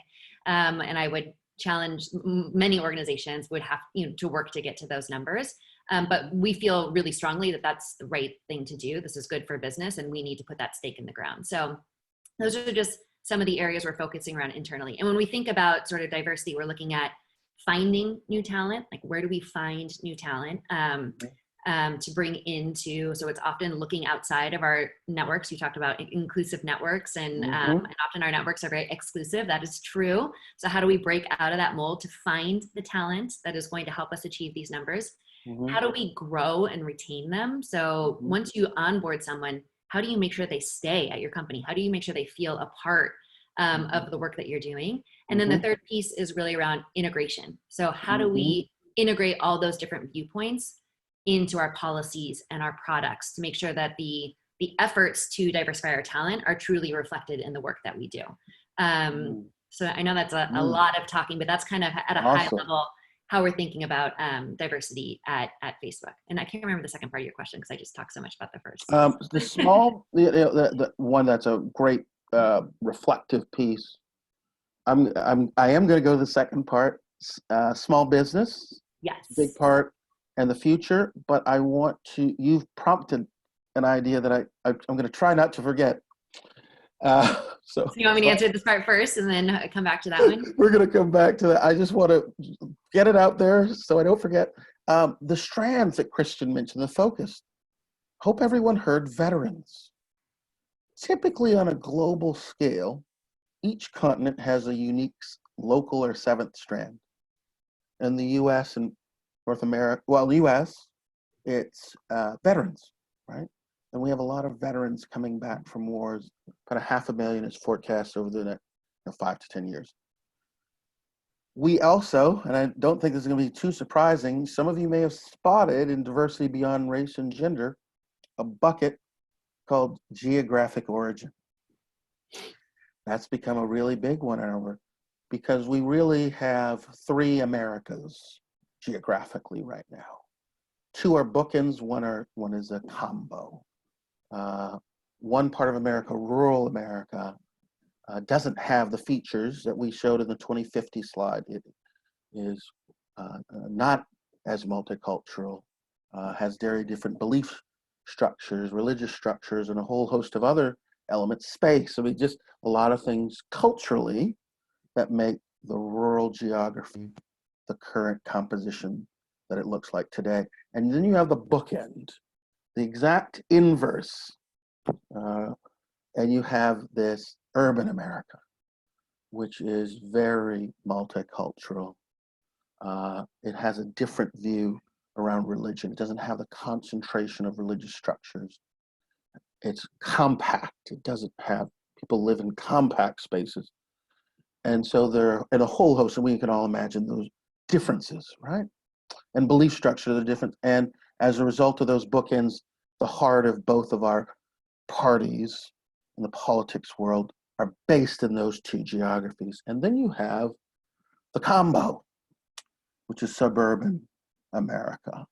And that is, you can see all elements. There's multicultural and not. There's religiosity and not. And there's a whole host of things, space and not as much space. I do have partner. So there's a lot of recombinant DNA that makes up that third area. It's important to note because when it comes to diversity and inclusion, you're going to need to know your employees' geographic disposition. And that's been a big hiccup for diversity and inclusion. It's not, I know people like to say it's a political party. That's not it's a cultural difference of the geography. And you're going to need to know that inclusion is a bridge of cultural difference. We don't talk about inclusion as one of those Americas, it's a unification. One of our clients in the sports world, one of the best known sports leaders, calls it diversity, inclusion, and unity. It actually is. Inclusion is that driver of encouragement of all participants. So I just wanted to lay that out because I didn't mention that. And Kristen so intuitively nailed that strand piece to get to the other. So I'd like to continue, Kristen, what your thoughts around, tell us more about diversity, small business, the future, just your thoughts, if that's okay. Yeah, I would love to. So thank you for saying all that. It's such an important piece too. I will say, just to close that out, one thing Facebook also announced recently is a permanent remote option for employees. So there will be certain roles across the company that will not live where one of our offices exist. We actually envision that in the next 10 years, 50% of our workforce will be remote. And that's trying to solve for lots of different things. More and more people don't want to move to a coast for a job. I live here in the Bay Area in Silicon Valley, and where our headquarters are, Menlo Park, and we have tech companies here have impacted this area beyond belief, and we want to give people options to move out, live where they want. And we also think that there's going to be a real, in a good way, hopefully, impact on our diversity efforts because of that. People won't be forced to leave their homes, their suburbs, their parts of the country where they live, they have family. and they'll be able to do work that was traditionally reserved for folks in big cities on the coasts. And so that will just bring more diversity to our workforce overall. So I think that will be really interesting to see. And I think you'll see that from Twitter's made a similar announcement. I think other large companies will do similar things, just that's a learning coming out of COVID. Like, we actually don't all need to be in one office altogether, and we can still really effectively do our job. So that will be interesting to see how that impacts and helps us make progress against our diversity efforts. So it's a really good point. But then the inclusion conversation becomes incredibly important in those efforts. On the small business front, so small businesses are the heartbeat of Facebook, truly. I think some of the work that we're the proudest of are the tools that we've made to support small businesses, and especially in COVID times where so many small businesses, almost all small businesses across the country and really the world, have had to close their doors, because of a health crisis. Many have told us that the reason they were able to survive is because of the connection Facebook has given them to their customers. And we have an economic report. I can share that afterwards with you, Karen, if you wanted to share out, that shows sort of the impact that this has had in terms of net new capital, net new jobs that our tools have made on the economy in the US and around the globe. And it's just like really, really incredible. So our focus on small business will continue to be a key priority, if not the priority of Facebook. And over the last 6 months, small business owners are a very diverse group. There are a majority of minority-owned businesses, female-owned businesses. Females are much more likely to start a small business than a male. So they're in just the leadership of small businesses, they are a much more diverse group than maybe corporate America. And so over the last 6 months, we've made a real investment in capital into small businesses to help them survive, this climate. Back in March, we announced a $100 million grant to small businesses, and earmarked at least 30% of that to go to female or minority-owned businesses, and then in May or June, all the months blend together at this point, I'm sure for you all as well. I can't believe it's August, but in May or June, we announced an additional $200 million to support Black-owned businesses and organizations. And this is in the form of grants and cash, because we really feel like, these are the businesses of these leaders are, the businesses of the future. We want to make sure that we do what we can with our tools, our services, and our capital to support them. We've also made a commitment to spending $1 billion through our diverse supplier program. So making sure our supply chain is comprised of diverse companies. And so we have a real focus on that. And I'll say the last thing here is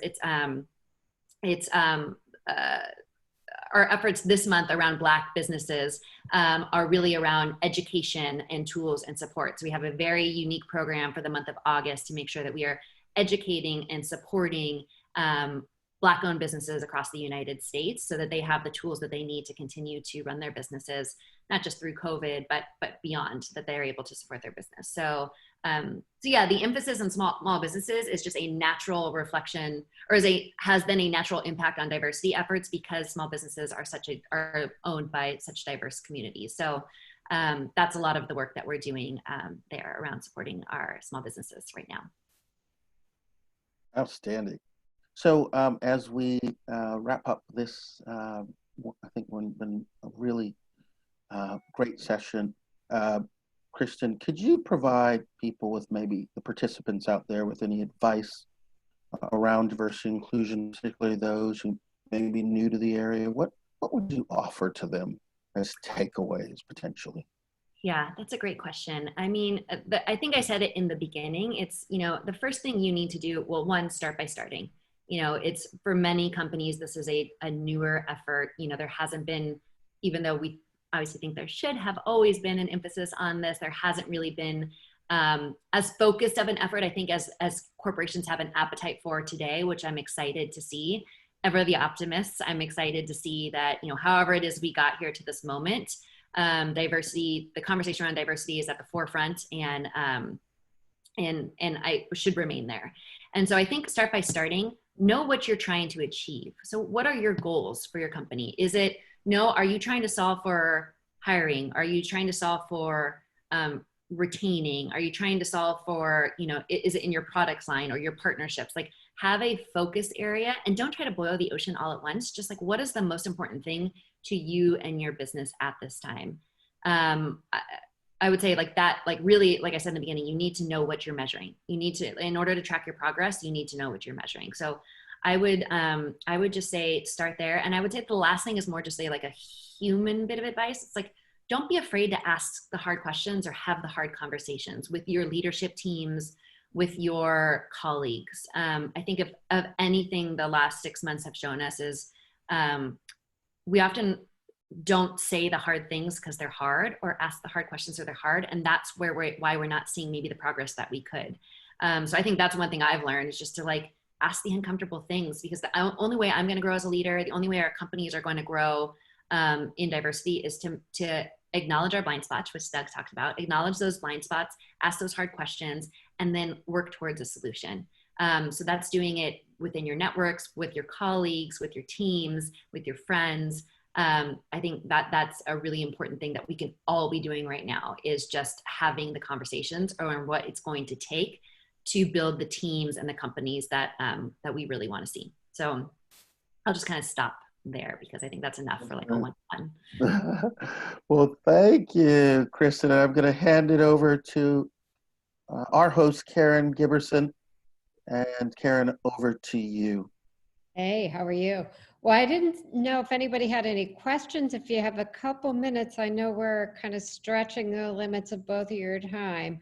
But, you know, I can't thank you from the bottom of our hearts for your spending time with us this afternoon. It's such an important topic, and, you know, your insights, your learning, your point of views are really just so greatly valued. And so we thank you. I can tell you, based on the conversations that I've had with so many of our companies, that it's really top of mind. And, you know, I know there's a commitment from our industry to make good choices going forward and to continue to learn and continue to have discussion. And I think having open and candid dialogues is a great way to, you know, keep it going. I can tell you personally, professionally, we're committed to, you know, helping our industry grow in a positive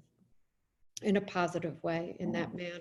So, well, thank you for spending your time with us this afternoon. To all of our attendees, this was day 2 of 3 days event. So next week, we have such a fun group with us. We're going to hear from Sarah Kaus, who's the founder of Swell Water Bottles. We have Doug back in the hot seat. We have Simon from week 1 about purposefully driven brands back in the hot seat. We have a presentation on sustainability, which is another hot topic in our industry. You're going to hear from Suchi about sourcing, which is awesome.